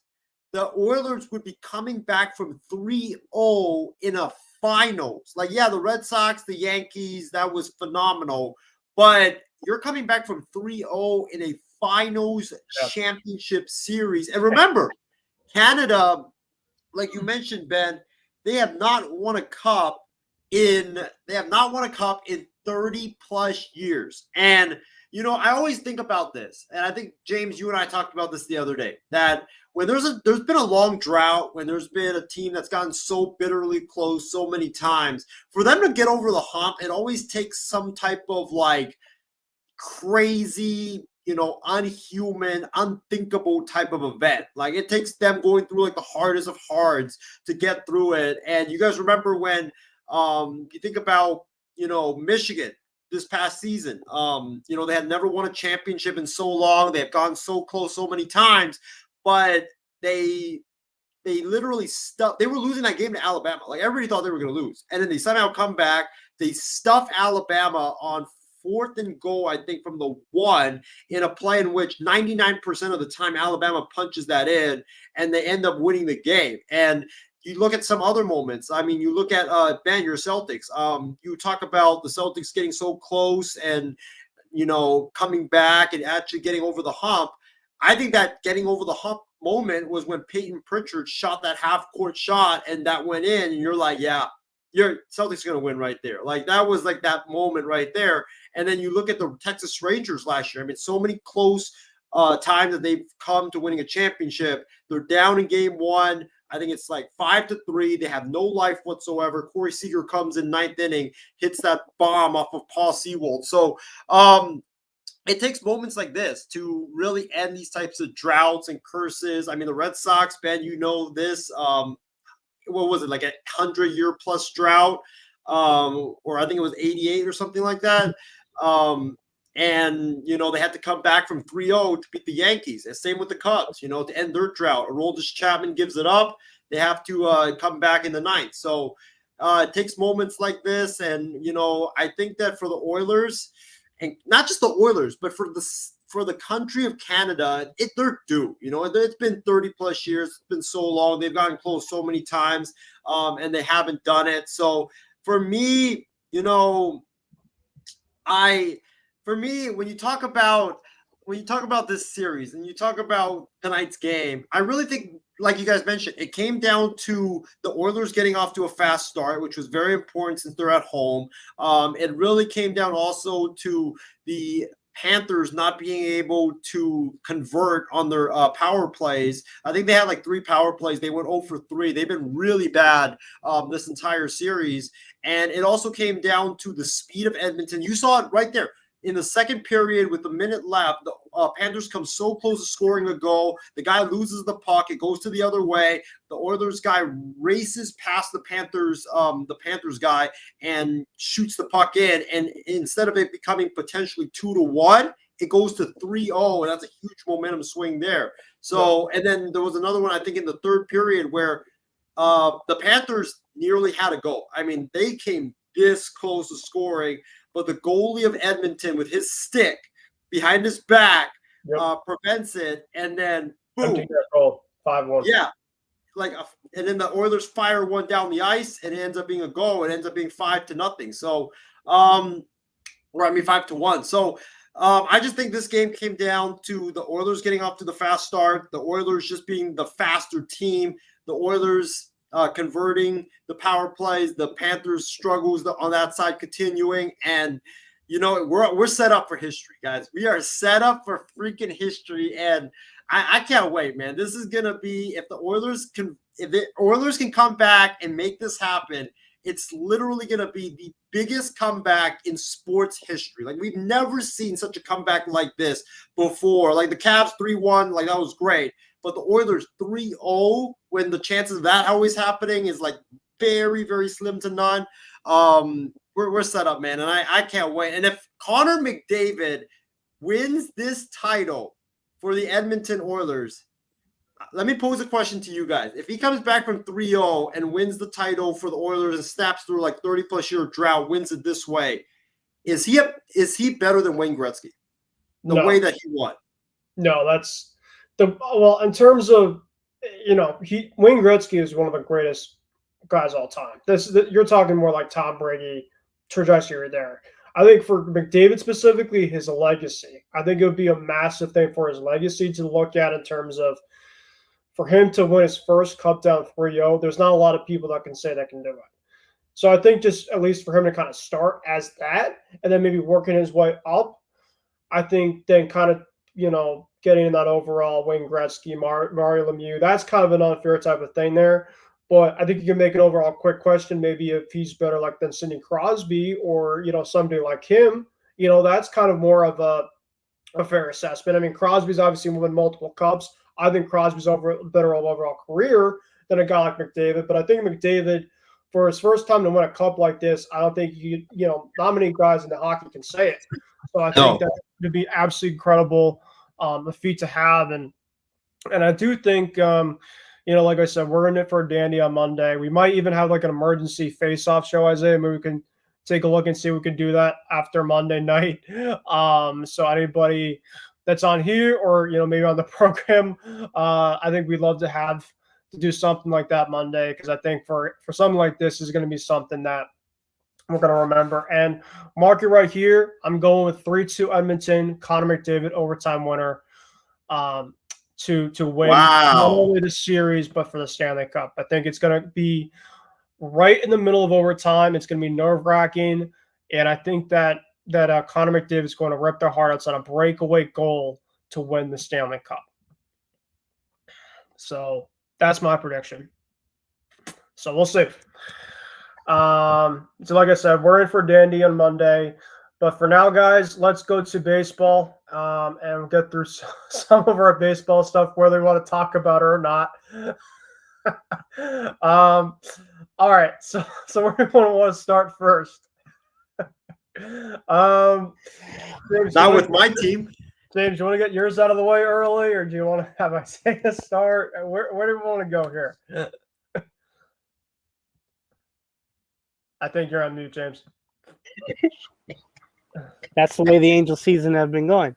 The Angels, I can reportedly say this, have defeated the Dodgers tonight 3-2 in 10 innings. Wow. The Revenge of Shohei tour has started off well in this 2-game series. They only won, though, because the Dodgers hit the Angels 4 times. 4 hits hit by pitches, and that propelled them. Taylor Ward had the game-winning single in the 10th there. Adele came home to score. Sandoval did leave the game early with possibly a forearm issue. So that's just another starter out. Soriano, if you recall, Jose Soriano had to leave or didn't even pitch Monday's game. That's why Zach Plesac got the call to start on Monday, and he had a great start. So that was great to see, though. Also on the injury front, Mike Trout is progressing very slow. I mean, he is barely walking. He really hasn't started jogging or anything like that. So I don't know when he'll be back for the Angels. He might not even be back this year. There's talk that they might shut him down. I mean, there's no reason to play him, you would think. Tyler Anderson has pitched well despite the non-offense he gets, with the 6-7 record. He's been really, really good for the Angels, and it's just been unfortunate not to see him get the wins. It's been really, really bad. He's going to be traded among others, I hope. And if the Angels don't trade him, I don't know what. I still don't know what this organization is doing, but if they don't tear this thing apart this season, they never will. They're just going to be stuck in their ways thinking that they're competing, but they're really not. They're 30-45 now. They're 4th place. Thank God Isaiah's A's are in the division, or else they would be last. So that's a good thing. The Angels are 12.5 out. That winning streak of 1 is great. The run differential is -76. Their home-away record is awful at 12-25. Away is 18-20, so I guess that's a good thing. But they suck against those plus 500 teams, 15-32. They're just not good offensively. A lot of players are in horrible, horrible hitting streaks. They were hot at one point. Adele, Moniak, Ward, they've all been slumping as of late. It's literally a thing, guys, where it feels like you keep Soriano, you keep Silseth, you keep Ohapi and Neto, Shanuel, and Ben Joyce, who had a great inning against the Dodgers tonight, by the way. You keep those 6, but everybody else on that 25-man roster, 26-man roster, I mean, you can get rid of. It's literally that. Rengifo you can trade. Ward you can trade. It's just not good right now. And it's easy to make these moves, I think. They won't be competing. I don't remember any other news. I mean, it's all really bad anyway. But at least they won tonight. You know, they'll play the Dodgers tomorrow, and oddly, they'll have Sunday off. I hate this because usually, when they play the Dodgers, this 2-game, matchup in LA, it's usually right before the All-Star break. And then this year it's right now, which makes no damn sense. The pitching has been really good, other from Griffin Canning. He's been awful. Sandoval's been awful. It's just been a whirlwind of, either the offense has been bad or a starter has a bad time. The bullpen has been bad. It's just never the 3, traits of a team. None of them are good at the same time, and that's what you need with the team. When the defense is good, the offense is good, and the fielding is good. None of that can get all on the same table when it comes to the Angels. But I am happy for Zach Plesac. He got his first win. Remember, he was an all-star with Cleveland all those years ago, and then he fell out of favor. He was the stupidest thing. I don't understand why the Angels did not bring him out of spring training to be like at least a long reliever or something like that. And one more great thing that happened, and I hate for anybody to lose their job, but damn it, it was awful. Isaiah, you know Jose Suarez, right? He was a starter, and he turned into a long reliever. He would give up like 3 or more runs in every outing he's ever been in, it seems like. After Sunday against the Giants, they finally DFA'd him. We'll see if anybody claims him or not. But I don't know if you guys have ever had someone on your teams who they gave constant second chances to. When you knew he was not good enough to be a starter, not good enough to be a reliever, but they kept throwing him out there through injury. They kept giving him chances, and he kept not delivering. I don't know if you guys can think of guys on your teams like that, pitchers on your teams like that. Well, not a pitcher, but yeah, I know. But that problem is gone. But there's so many other problems that the Angels have. But I am fired up that they beat the Dodgers because they won the last 10 meetings going back from 2021. So this is a long time coming, home or away, that the Angels finally defeated the Dodgers. So at least there's that. Here's my World Series, I guess. All right, James. In terms of, like you said, for the trade deadline coming up, Brandon Drury also on that list too of a guy. He keeps getting first he just came back last week from injury, and then he's missed a couple of games in a row because of illness, and he's been sluggish ever since he came back. I understand that, but his trade value has gone tremendously down to the point where if they hold on to him somehow, I'll be very disappointed. It's pretty much the whole rotation can go, other from Soriano, and then you have Ward, you have Rengifo, and both are injury prone, or both are injured all the time. But hopefully, because the Angels, look at this, the Angels have, I want to say, the worst farm system in the league.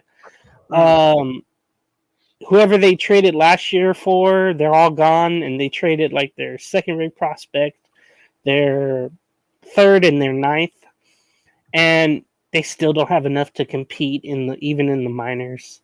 They're literally the worst organization in the MLB. So I don't know what the the Angels will do at the trading deadline. I just hope they're active. We'll have to find out. All right, Isaiah. I'll take it to your Phillies and your Oakland A's, a team that's actually beneath James's Angels. Yes, James. I'm looking forward to our battles like next week, I think, and then the You week going? after, A's and Angels battle for the cellar should be fun. You know, I mean, let's get the depressing part off first. The A's, and listen, the A's have played decent, I guess, after a 9-game losing streak. They lost 9 in a row. And then that's why we fell below your Angels, James, because we were literally like the Angels were or below us, and then we lost 9 in a row, and then we lost, I think, 9 in a row, 12 out of 14 games or something like that. We were like Miami Marlins putrid level. And then we ended up dropping to now being like, I think we've won like 3 in a row recently, or we won. We beat Kansas City, won 2 out of 3. Prior to that, we had lost 9 in a row, and then we beat the Twins today, which is very surprising. Yeah, I mean, the thing with the A's is like they're very up and down. Like they sometimes in the beginning of the season, you're like, oh, okay. Like they like I remember like I was coming back from the Coliseum and I was going on a massive rant about how everybody in the front office and the coaching staff needed to be blown out the door because they all sucked. And then I said that this was like the worst team in baseball history that probably would lose like win 20 games. And then they started winning, They almost had I think at one point they were 500. And then that's when all the losing came. And now they're 28, or their record officially, if I'm not mistaken, they are 29 and 49. Go from 500 to 20 games under 500 in that span. It's been awful. But, I do need to give the A's young players some credit. Like, I do got to give so recently we DFA'd Seth Brown. Nobody claimed him for some reason. It was like, I guess Oakland sneakily passed him through waivers. They ended up outwriting him to AAA, so he's in AAA right now. Yeah, JD Davis, a guy that, the Giants, he was supposed to be the Giants starting third baseman, and then they signed Matt Chapman, and everybody was like, felt bad for him because he got screwed. Well, he had a lot of options at the beginning of the season. Somehow he chose the A's, and, we gave him like a 1 year, I think $4 or $5 million deal. Well, he got DFA'd recently, so his stock literally has gone all the way down. Yeah, I know people were talking about the Mets maybe bringing him in. There was talks the Red Sox might bring him in when he got DFA'd by the Giants. He signed with the A's, and he didn't even make it 2 months or 3 months with the A's, and he got DFA'd. So there's that. I feel like they're DFAing a lot of like veterans right now to make room for the young guys. I know Tyler Nevin came back up. He's one of our starting third basemen now. Abraham Toro has continuously shown really good stuff as a leadoff hitter. Miguel Andujar, whom I met at the airport, he's actually our best hitter right now, believe it or not. And I was hating on that signing. I saw a report today that there may be teams lining up to trade for Miguel Andujar at the trade deadline. So we'll see what happens with that. Brett Rooker is very streaky, but he seems to have kind of calmed things down. Our biggest free agent signing from a couple of years ago, Aledmys Diaz, who we gave a 2-year, I think at that time, a 2-year, $24 million contract to. The guy's hitting 130. Like last year he hit I don't even think he hit 200. Now he's hitting 130, and we probably would DFA him honestly at this point. So there's that. But guys like Tyler Soderstrom, who was one of our top prospects in our system, he struggled in his first stint in the majors. He's come back up after going back to the minors. He's actually been hitting pretty well. I think he's hitting like 308 recently with 5 home runs and 5 doubles in his last 12 games. So he's been doing well. Zach Geloff had against the Royals, he had back-to-back, or he had 3 home runs in 3 days. It looks like he may be starting to break out. And then Shea Langoliers had a homer today. It seems like maybe he's starting to find his footing, but it's like the A's are like what I'm expecting from the Sharks, where it's like you have a lot of young talent. You're just trying to develop the talent and just expect baby steps from them. And yeah, I mean, it sucks that we're losing, but and we're probably going to trade a bunch of players, but I just hope that they just let them develop and don't trade some of these guys. Like JJ Bleday might be traded. I've heard talks Brent Rooker might get traded. The one guy that if they trade him, I will come on here and do a 15-minute long yelling rant is if you trade Mason Miller. Like I will be done watching. Like there's no explanation possible for you to even consider dealing Mason Miller when he has 6 years of cheap control left and he's only making $300,000. Like there's no explanation whatsoever. So yeah, that's my report on the A's. 2 words. We suck, basically. That's the 2 words. Yeah, right. In terms of the Phillies, I mean, they're playing very well. Best team in the National League right now. They lost today to the D-backs, but the thing with the Phillies is like their offense is doing well. Harper's tremendous. Trey Turner just came back recently. The bullpen, I do have some issues with it because we don't have a set closer. Like we're using Jeff Hoffman, we're using Jose Alvarado, we're using Sir Anthony Dominguez in those roles, Gregory Soto. Like we all know this, that in baseball, like if you don't have a set closer, it's gonna bite you in the postseason. So maybe the Phillies, if the A's do trade Mason Miller, maybe the Phillies are one of those teams that are in that mix. Who knows? But yeah, I mean, they're playing great, and Trey Turner just came back today, or came back a couple days ago. I believe they swept the Padres. I think they swept the Padres, and now they're playing the D-backs. So, the Phillies are 49-26. I just hope they get some relievers at the deadline. Okay. Well, those are both you guys' team reports. I'll go to my Red Sox here. The Red Sox are currently 40-36. They were pretty much hovering at 500 for pretty much the first couple months. And then, so shout out to the Red Sox. They decided to kind of break away from that 500 up and back type of streaks once the Celtics won the finals. And now they are now over that 500 mark by 4 games. They did lose tonight. They're breaking that 5-game winning streak to the Cincinnati Reds. The Reds pitched pretty well tonight. And the Sox had some costly turnovers in the field. But last week they had a pretty week. They took 2 out of 3 from your Phillies in Boston. The first game wasn't great. They only scored 1 run against Zach Wheeler. But they touched on Aaron Nola pretty well, which I was definitely surprising about. The offense came up live. And then the third game, they won 9-3 in that Thursday game. And then this past weekend was the first weekend of the Yankees-Red Sox rivalry, which I did not expect it was going to take this long for like June typically. That's kind of late for both of those 2 teams to kind of play, but it was what it is. Yankees took the first game. Alex Verdugo got his revenge game that game. Sucks for him, though, that they lost the series. So karma's, I guess, a bitch, you never know. But then the Red Sox took the next 2. They touched on Carlos Rodon on the Saturday game. And then the Sunday game was kind of crazy because the Red Sox were up 4-3, top of the 7th, bases loaded. Gleyber Torres had a 3-0 count. Okay, took the first pitch of the called strike. The next pitch, same pitch, he took a pitch on 3-1, called strike.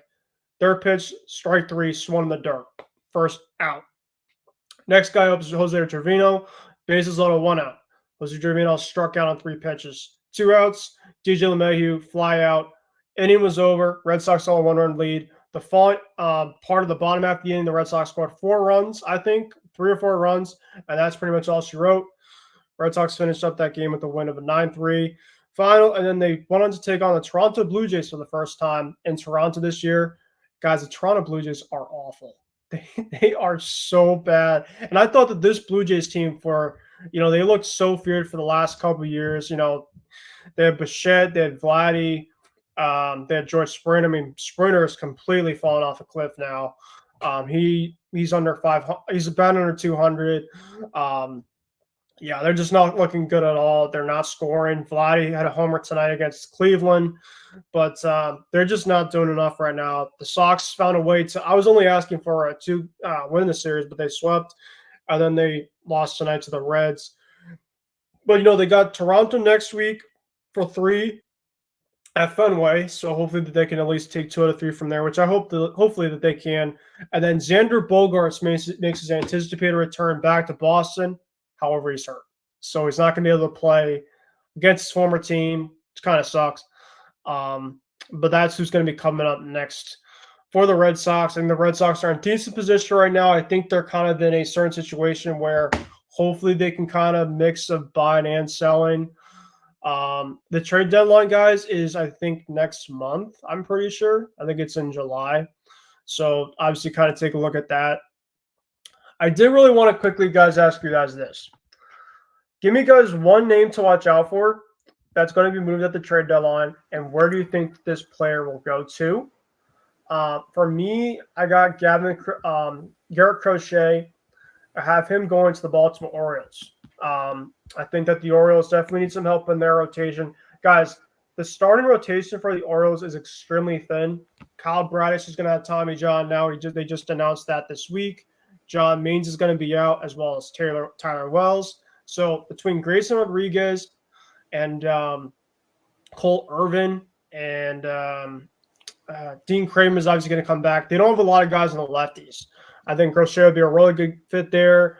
The Orioles are one of the best teams in the American League, but they won't go deep really in the playoffs as they don't have enough starting pitching. Really kind of bit them last year against Texas. I think that they get Crochet, and the Orioles have a decent farm that I expect them to hopefully get the certain return back for them. So I'll ask you guys specifically, who do you guys have as one guy that you think will be moved, and who do you think will get moved to like a place specifically? So I'll get to you first, Isaiah. I know I said this on when I was talking about the A's, but I don't know why. I just have this feeling from the get-go that Mason Miller is going to be dealt. I just don't know why I have this feeling. When there's a lot of smoke, that always means there's fire, and a team's going to pony up if he's available, given that he has 6 years of control left. So having said that, even though it will piss me off like heck if that happened, I think he gets moved. I think that the A's are just, doing Oakland A's things. I know he has said stuff in the past, kind of like throwing a slight diss at ownership. And the A's ownership doesn't like when people diss them. They immediately either DFA people or they trade them away. So having said that, and Ben, you're probably not gonna like this, I think Mason Miller goes to the Yankees. Clay Holmes has been very shaky this season. He has been just really, really shaky.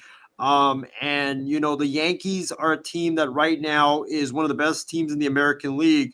They have to win it this year or next year with Juan Soto and Aaron Judge. So they have the farm system. They've got the prospects to do it. They've got some young players to do it. I just think it's New York. And New York is known for having great closers, and, I think that they do all they can to nail down one of their biggest weaknesses, and that's their back end of their bullpen. So I think Mason Miller goes to the Yankees. And then another player that I would say that I could see getting dealt, just like the NBA offseason, I think we're going to see a lot of fireworks here at this trade deadline. I think Vladimir Guerrero Jr., because there's been a lot of speculation about him potentially. Him and not Biggio. What's the guy? Bo Bichette. Yeah. Bo Bichette and Vladdy. There's been a lot of rumors like that. Ooh. I could see it if Toronto continues to sputter. Number one, I think John Schneider will be gone halfway through the season if this continues. And secondly, I could see one of their two big stars getting moved just because they've been together a while now and they haven't done anything. And now Biggio's gone. They tried it with those young kids. Biggio's gone now. Bichette, Vladdy just hasn't worked out, and they might want to, blow it up. Because Vladdy and Bichette would bring back a massive haul. So having said that, oh my gosh. I think I want to say I think Bichette gets moved, because I think if you move Vladdy, like you're basically like tanking the team at that point. So I think Bichette gets moved. And I'm gonna say, who needs a shorts? I got the team. You know what? I don't know why. A perfect team too. I guess I don't know if I buy them. That's the problem. It's St. Louis. They have Brandon Crawford playing at short right now, and he's a shell of himself. Mason Wynn. Mason Wynn. My question to you guys is, why would he go to a team that is currently not going for it? I mean, the Cardinals essentially are a team that is not going for contention. My team for Bichette would be the Dodgers. Yep.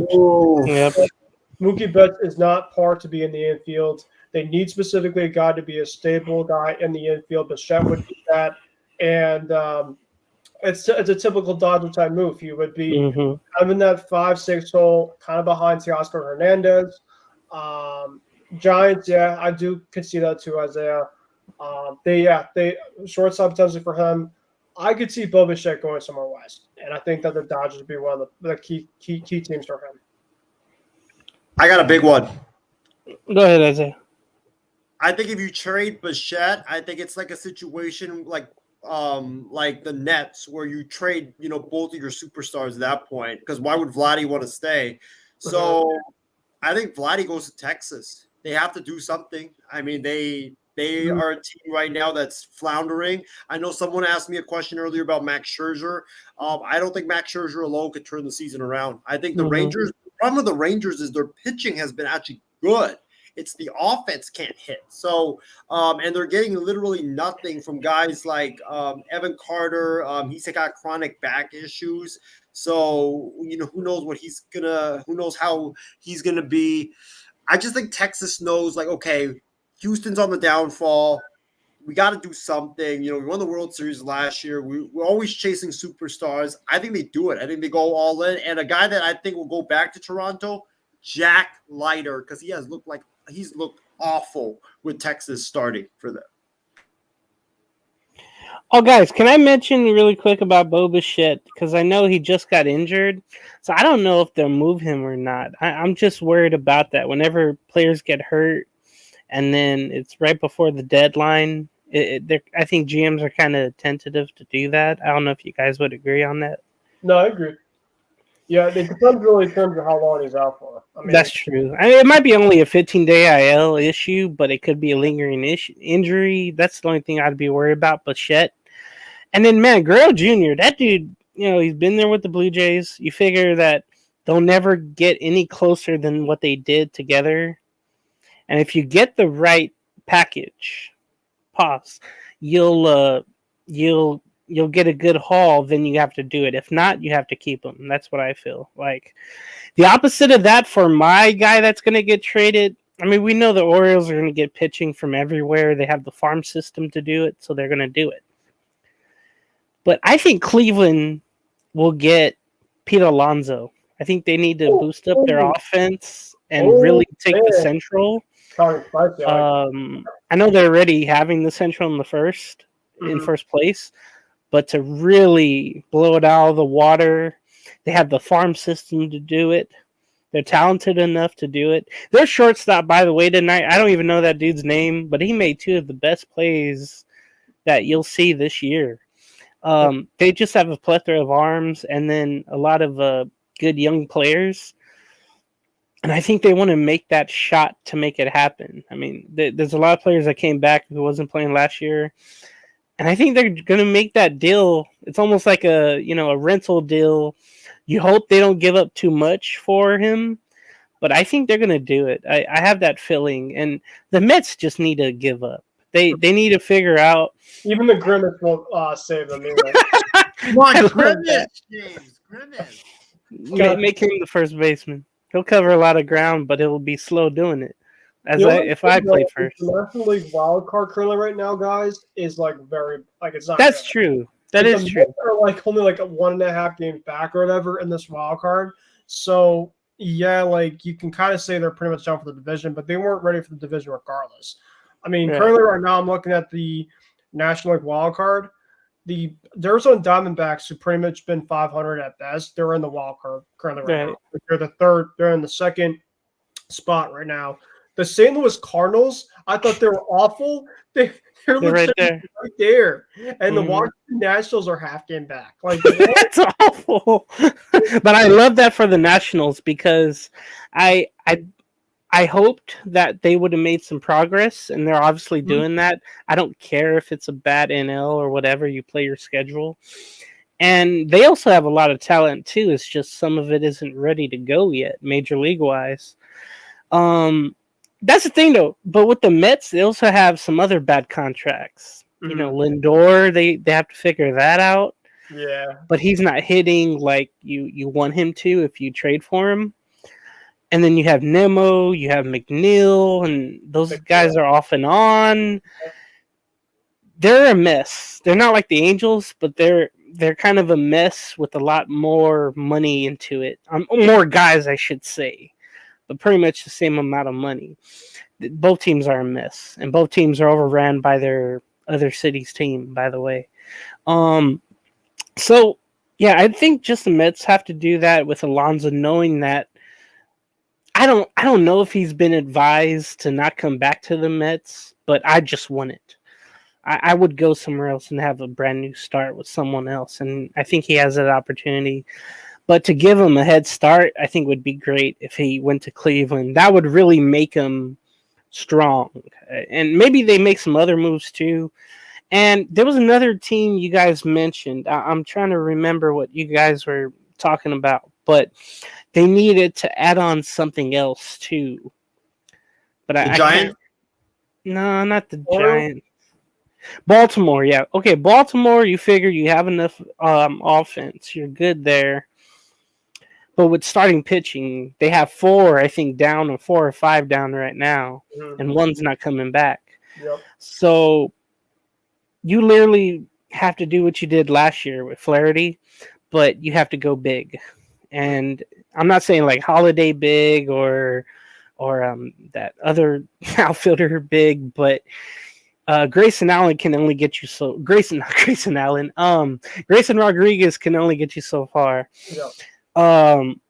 You got to go out and get something, and I don't know what it takes out there. I forget who's really out there, but Jesus Luzardo's out there. That's the big name, but that's gonna draw you. And the Marlins, they've been dealing starters like crazy, but it's just amazing how we haven't seen like a good group of guys come up yet, or maybe ever, if we know the Florida Marlins. But yeah, the Orioles, I expect to get a couple starters, and then the Yankees get a closer. I don't know if it'll be Mason Miller though. I'm hoping that doesn't happen. They need someone, but need somebody from like the left side. Like they really struggle with a guy in the bullpen that's a lefty. So that's why I had them getting Tanner Scott from the Marlins. A really like that guy could give them some stability in that back end. I don't think that they're really off on Clay Holmes. I think that Clay is a good enough bullpen guy that they trust. He's just very up and down, but I think that they trust him compared to a lot of the American League. Seth Johnson Ford has something here. Got a bull one. The Tigers eat their losses and trade their number one former pick, Spencer Torkelson. No. I don't even think there's any value currently for Spencer Torkelson. He's currently, I believe, right down in AAA. The guy is just absolutely turning one of the biggest busts with the Detroit Tigers of mankind right now. Yeah, that's definitely something that's just not worked out there. My other bold take is I think Luis Robert Jr. gets traded to the Philadelphia Phillies and really builds in that back end there. He could play center field, right? I think that you could put that in that lineup, Isaiah. And I know he hasn't hit really greatly recently, but I think he just needs that change of scenery. I don't think that bat's still there. Like there's definitely that power, that pop is still there. I just think that he needs to get out of that dumpster fire. And that White Sox team makes the Angels team look perennial all-star team. That's how bad specifically that White Sox team is. They have nothing good going with them. I mean, Isaiah, the Oakland A's look like an absolute dynasty team compared to what the White Sox did. If you guys want to take a look at how the White Sox lost tonight, take a quick look. I don't know, James or Isaiah, if you guys took a look at what happened tonight. I saw it. But Little League teams do not even do this. They're essentially just doing teams at this point in time that is just not – I don't know what they do, and they just keep on running it. I feel for that fan base, man. Like, because Chicago's typically is a great overall sports town. But here, Isaiah looks like he has the overall footage of this. If you guys have not seen it yet, it was a fly ball. Makes the catch. Oh, they thought it was, and wow, they thought there were 2 out. This is going to be a double play. Oh my goodness! Jason Benetti, baby. That's why he went from the White Sox to the Tigers. Was there a big rain delay, Isaiah? Is that why the seats are all empty? Probably. I mean, Yeah. the Tigers suck too, though. So, like, And the White Sox are there too. Yeah. Oh, that's not a game I would go to. April Grifol should be fired after this. Like, He's gonna get let go. And guys, I've been watching the White Sox live, the post game show with Ozzy and the other guy, and Scott Pasednik some days comes on. It's sad because the first day they had Pasednik on there, all they did was talk about the 2005 team because Ozzy and Pods was there, and they were just talking about that team because they got blown out one night, and they were like, you know what, you guys want to talk about this game more, or you talk about 05 memories? Yeah, let's talk about the 05 memories. And in every game, it's literally the same stuff, but it's like Ozzy, man, he goes hard on these players, on the manager. Grifol hates him, and he doesn't care. It's so much fun to watch. I love Ozzy Guillen. That reminds me, my last player that I would mention, since Isaiah made like 30 different trades, Lewis Robert, I'm gonna say he gets traded to the Dodgers. And I hate that move, but I see it happening. They need outfield help. James Outman has been sent down to AAA. He'll never be seen from again because he's going to go to the White Sox. And why would anybody go see the White Sox? Go ahead. honestly, whose downturn is worse, James Outman or Spencer Torkelson? Because before, Torkelson had more hype on him. That's why I would go with that. Outman really came out of nowhere. He had like a hot half of a season last year. And then this year, he's been so bad that he's been sent down. And it was just, you never really thought about him being anything. But since Mookie has made those moves from short to second, now he's not an outfielder. And Gavin Lux has been awful at second. Now he doesn't even play. And that's why they went out and got Biggio. Now there's just a dysfunction within the team and lineup when it comes to production. And they need to shake things up a bit and get rid of some of these failed prospects and get hot right now. So that's what I think. Okay, that will conclude for tonight's baseball segment. And the last thing I want to talk about, guys, and I have not talked to you guys about this. We're going to do a little NFL stuff. Did you guys get the chance to watch any of the Tom Brady ceremony? I saw his speech, a little bit of it, but not too much of it. Okay, because I got the chance to be there and experience that. And, obviously I'm not going to go through the full entire ceremony of how it was. But I will say that it's kind of like really for like if the Niners were honoring like Joe Montana, or for your Raiders, James, like a big time, the biggest player in Raiders history, to just kind of be there and kind of encompass just something that was pretty incredible. And to think about this too, guys, that the same night was the Celtics Game 3 of the NBA Finals. So it pretty much just felt like a Boston sports type of fever dream that I was kind of encompassing that overall night. Everything really about that ceremony was incredible, but I do want to give you guys a quick footage and kind of give you guys really quickly something that really I like to see from the ending here. So There's only one iconic number that will always represent Tom Brady. And tonight, I promise that it will never be worn again.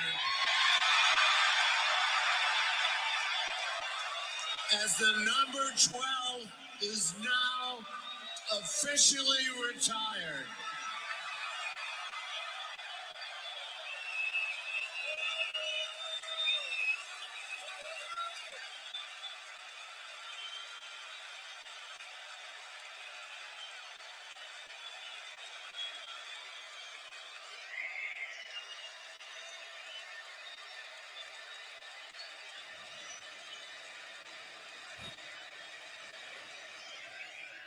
Just absolutely incredible. I mean, that's absolutely, I mean, for myself to just encompass that, goosebumps. I mean, you had everybody there, a lot of former teammates, Randy Moss, Wes Welker, Julian Edelman, Devin McCourty, Vince Wilfork, and everybody kind of had their little speaker type of moment. So, like, they kind of did it by position groups.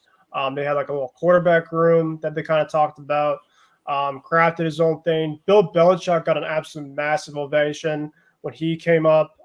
He was talking about a lot of stuff. Actually, Bill was talking about obviously Tom's great accomplishments. He said that the worst thing that Tom ever did was they were out on a golf course and they were playing with each other, I think, at some charity event. And apparently Tom hit a shot like over like the bunker or green or something and went on a ledge. And he essentially went over the ledge and essentially hit the ball from where the ledge was by these rocks. And apparently Bill is like, what in the hell are you doing, Tom? And like, essentially they had to get the golf cart to get him from where the ledge was to get him just back up over the ledge. So that was probably the worst moment that he's ever accomplished. But talk about just overall great night. I did have some pictures that I did post on social media for you guys that have not seen it yet. But that's kind of the biggest thing, at least for the Patriots. They kind of did that thing a couple weeks ago. They got OTAs coming up, like Drake May obviously doing his thing. Yeah, I mean, training camp, guys, is next month. It's really kind of coming along. I mean, I don't know if you guys are ready for it or not. I even did my Patriots prediction for this upcoming season now, because why the hell not? I think it's 6 or 7 wins. But we'll talk about it a little bit more later on. But since we have a little time before we conclude for tonight, anything you guys want to talk about with the respective teams in football? I go to you first, James. Yeah, this will be my last topic. Then I have to go. And all I've heard was bad things for the Raiders. Both quarterbacks suck. Aiden O'Connell and Gardner and Uncle Rico, Gardner Minshew. I just heard bad things where the defense was winning a lot of the reps and all that. So I'm looking forward to that this season. I've gained the thought process that the defense will be the highlight of the season this year for the Raiders. Getting the big dude inside 94 Wilkins and having Crosby and great secondary for once, I hope. I just think the defense is going to be really good. What's funny, though, they're coming out here to Orange County, but it's a private affair because the Rams and Chargers, have the territory, so no fans can go to it. I'm really bummed because I would be there. But they have to get away from the Vegas heat, to practice outside. It's like one of the things I don't think people thought about when they went to a hot climate. Oh yeah, you got to practice during the day, and it's still, 100 whatever degrees. Isaiah will know that next week, or whenever the draft is. But, yeah, things aren't going right for the Raiders, and the training camp hasn't really even started yet. I'm hoping the quarterbacks get better. I was told O'Connell, might be good, but I just don't believe it. Really quick about the Tom Brady celebration. I think it was a given that number 12 was going to be retired. Oh, yeah. I think that was just for the fans there to give Tom Brady another ovation. That must have been a great thing to go to. It kind of hurts because the Raiders were the one who started the Patriots dynasty. Sorry. That's a memory. I still remember where the hell I was and all of that. I still hate that Tuck Rule game. So it's good that it seems like everybody has kind of, remember how like last year went, how there was a lot of deception in the organization with, maybe there still is, I don't know, but Belichick being brought back and the owner liking everybody and Brady and Belichick shaking hands. That was pretty cool to see. Some of the stories are kind of funny too. Like McAfee had like 3 days talking about that thing, and I kind of got sick of it. No offense, but it's just like I understand. I do. We can. It was a one night thing. Yeah, but there's no football to talk about, so I understand. I don't think we'll ever see a quarterback like this or have the same impact on a team like that ever again. How many years did he play for the Patriots? Like 20? 20 years. I don't think that's ever going to happen again, because you'll find a quarterback not either make enough money or they're not as good anymore. They'll get traded, released. I don't think you'll ever see a quarterback play 20 years. So if I had to say anything nice about Brady and your Patriots, it's that, because I'm hella jealous. I want some of those rings. But yeah, congrats to you for the Boston winning a championship finally. I think it was 6 years that there's been a Boston celebration. 5 years, that's right. It was the Patriots, against the Rams, I want to say. But it's always a city of champions. It might have taken a little while, but they have a great list of championships since 2001 or 2 and it's been a run. It's been great. And I'm just happy the Lakers are doing what they're doing. I know you guys talked about JJ Redick and all that, but it's just they get in their own way until the upper management change their minds on things. It's just going to continue. I'm just happy Monty Williams didn't go to the Lakers like Isaiah wanted. And the fact that he's getting paid $85 million from 2 teams, 20 from the Suns, and then 65 from the Pistons, and that owner is awful. Tom Gores, that dude has no idea what the hell he's doing. He has money to burn. Casey too. Oh God, yeah. I would love a job where you get paid $85 million to do nothing and just like chill. So, that's a big winner too. So I'm gonna get out of here, you guys. All right, good.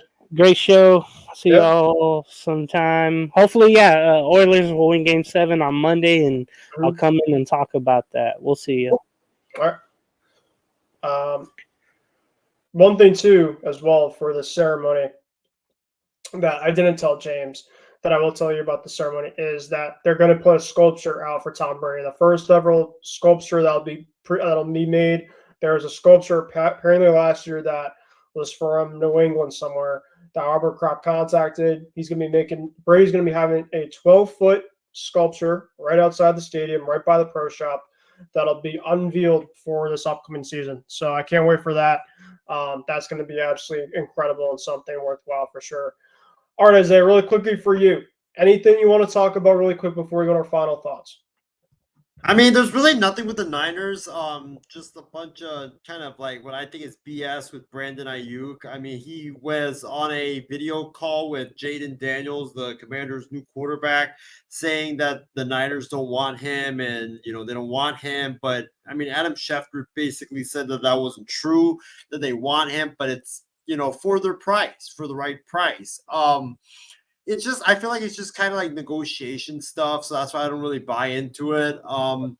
Because right now, like, the draft's already over. No team has draft picks. The Niners are probably not going to accept draft picks for next season. So I just don't see them trading Ayuk. So even if like Ayuk would have to sit out basically and forfeit a lot of money just to get traded or to leave the Niners. So it's been just kind of like that. Like other than that, I mean, Christian McCaffrey got a new deal. That was very well deserved. He was a guy that I really wanted him ever since he was at Stanford. So for the Niners to get him a couple of years ago and now to keep him, hopefully for the remainder of his career, and hopefully he's healthy. I mean, he's a big part of our offense. So that was phenomenal. And I think really in terms of like, it's not about the Niners, but Ben, I do want to congratulate your Patriots on Ramondre Stevenson. I mean, big extension a couple of days ago. These running backs are getting paid now, left and right. So it's definitely good to see. Good to see that the Patriots are prioritizing like the running backs and the weapons around Drake May, so that Drake May can be successful. And I think I would probably say like the last NFL thing that I'm like that really perked my eyes is, how about Zach Wilson? I mean, there's talks that he's behind Bo Nix and Jarrett Stidham that he could get cut at preseason. So, I mean, think about his career for a little bit. Like second overall pick, sucks with the Jets again, gets so many chances, and then now you get traded to the Denver Broncos, and you can't even beat out a rookie and Jarrett Stidham, and you could get cut. I mean, I don't know who's going to take a chance on him. I really don't know. Like, I think that his career might be over after this. Yeah, I don't know. That's kind of been the journey that Zach's been going on for a long time here. So we'll see. But that, guys, will conclude for tonight's program. It was good to be back on here and give you guys a lot of stuff. James, thanks for coming on earlier and getting pretty much everything here. Really quickly, we'll get into some comments all here from Seth Johnson Ford, Canadian fellows, Canadian Seth. We also said Oilers are on the cusp of massive history. Game 4 woke up the beast. That is the Oilers, definitely so. We'll see about Monday. Do the Panthers make a goalie switch for Game 7? I don't think so. That's a really good question. I don't think they will. I just think it's just too late in this series to make it happen. Isaiah's probably thinking his boy Macklin will come back down 3-0 to win it next year for San Jose. Yeah, I think in a fantasy world maybe that happens, but for now. Sorry, James. I don't know what he was sorry for James about, but okay. Isaiah, what do you think of Scherzer making his return tomorrow?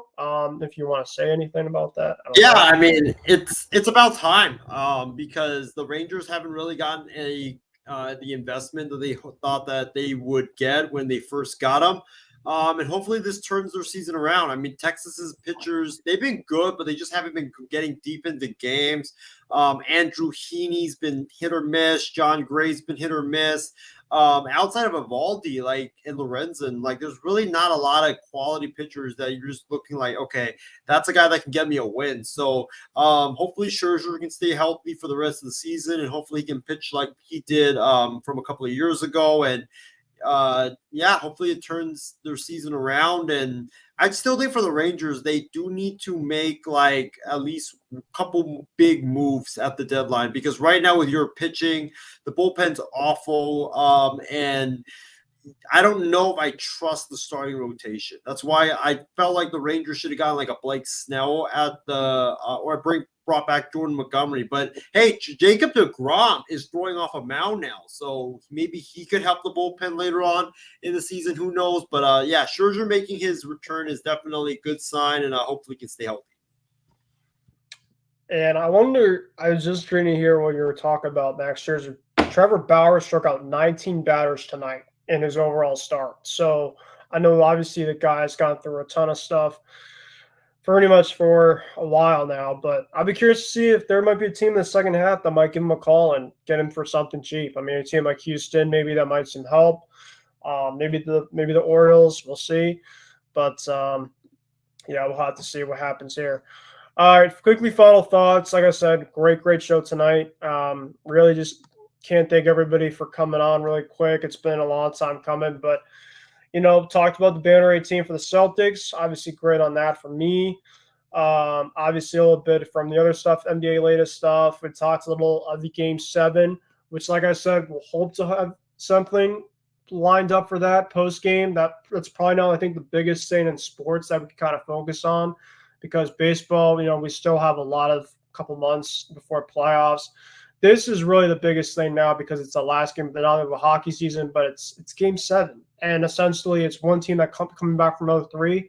I mean, come on now. I mean, like, even if you're not a hockey fan, I highly, like you mentioned earlier, Isaiah, I highly urge for people to go see this and watch it on TV. Grab your friends or go to a bar and watch this. I know for a fact for me, I could just watch it stress-free. I know like a lot of my teams so far in the playoffs, it's great and all, but nothing better to watch a stress-free type of game that you're not a dog in the fight with, and you can just kind of talk about and recap it, and whatever happens. So we'll see what happens there with Panthers, Oilers. Oilers at Panthers, Game 7. I think it's at 8 o'clock on Monday, Isaiah. I'm not sure about that. If you want to give me the time, by all means, go ahead. But regardless of the fact it's on Monday night. And I'll be at a golf tournament as well on Sunday and Carmel, Connecticut for the Travelers. I hope to talk about probably that guy separately, maybe on a sideshow. But it's obviously one of my favorite events, especially in the state here. And we got pro golfers left and right. Of course, Scotty Scheffler, one of the best in the league, and much others. So I know obviously the U.S. Open, Rory McIlroy was supposed to be in the Travelers, and he decided to decline it after coming up awfully short, blowing a massive lead right at the end in the U.S. Open last round. To Bryson DeChambeau. But that's another story for another day. Like I said, all in all, great show. Isaiah, I'll let it take you for your final thoughts before we conclude tonight's program. Yeah, my final thoughts is it was a great show. Ben, congratulations to your Celtics once again on winning banner number 18. I know you guys have come close so many times, and for you guys to get it done was definitely great. Also, I do want to give a shout out to Trevor Lawrence. He got paid recently, $55 million a year. I mean, that's insane. Now, like, you think he's gonna get that much? Wait till Brock Purdy's extension comes in. I mean, he could be getting $60 million at this point. But yeah, Trevor Lawrence, shout out to you. Hopefully, you have a great year this year. In terms of like the upcoming week in sports, I mean, we're in for a great week because we talk about Game 7 on Monday. We could potentially witness history. We're going to have a Stanley Cup champion crowned on Monday regardless. And then you talk about on Wednesday is the NBA draft. And you know why the Caruso-Giddey, that trade broke, I think, a couple days ago, is because I think we're going to see a lot of trades start happening this upcoming couple of days, because a lot of trades always happen from now until the NBA draft when teams are trading picks. So you could make sure you guys get your phones, get, Adrian Wojnarowski, Shams Charania on your notifications, because I think we're going to see a lot of bombs coming left and right. And then we got the draft on Wednesday and Thursday. We got the NHL draft, which I'll be a part of on Friday in Vegas. Can't wait for that. I know it's going to be hot, but can't wait to see all the crazy stuff that happens. Ben, I don't know if you've ever been to a draft, but like, I've always wanted to go to like a draft in terms of like a sports draft, just to experience the craziness in person. So I know I'm not like the biggest hockey fan. So for me to actually go to it, it's going to be crazy. Can't wait for it. And yeah, I mean, it's crazy to think that the Sharks have the number 1 pick. Hopefully they don't F this up, because if they do, then they'll be the stupidest organization in all the sports. Yeah. But it's going to be fun. Can't wait. And, we have all this, and then we have after that, we got NBA free agency. I think it's kicking off next week, maybe. No, this week, I think. And then we have NHL free agency. So we're literally on for like a crazy couple of weeks. Like sports. June 30th. Is that? Yep. Wow, that's in 9 days. That's in. Yep. Wow, that's. And then NHL free agency is 9 days, and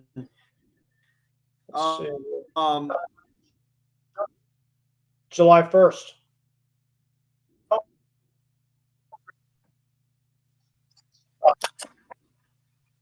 So you get NBA June 30th, and then you have the next day after is NHL. So perfectly lines up. Like I said, a lot of fun stuff ahead. You guys will not want to miss it. With that being said, guys, thank you guys for watching Kicking with Kruse with your host, Ben Kruse. Thanks, Isaiah and James, for joining for tonight. Before I let you guys go, make sure you guys are following, liking, commenting on the MI6 Network on all of our socials. Also, feel free to reach out to me at Ben Kruse 144, all lowercase. Make sure to follow all of Isaiah's socials as well as James. They have posted a lot of stuff on their socials as well, so make sure to follow them on their content. But without further ado, guys, this is Ben Kruse alongside Isaiah Leon signing off for tonight. Hope you guys have a great night. I hope you guys have a great weekend. Enjoy Game 7. Hopefully we'll have something right afterwards, so be on the lookout for that. But without further ado, this is the outro for tonight. Hope you guys have a good night. We'll see you next time. Oh my God! The goal to go from the 2. Toss sweep one for James White. Cuts it under the radar. Cuts it upfield. Driving forward. Diving to the goal line. A touchdown and a title for the Patriots. I can't believe it. Play clock at 5. Pass is intercepted at the goal line by Malcolm Butler. 45 remaining. Tatum drives down and throws it down. Bases loaded. 2 out. Hard hitting to right. Back at the wall. Tie game. Big Poppy. No icing. For the first time in 39 years, the Boston Bruins have won the Stanley Cup.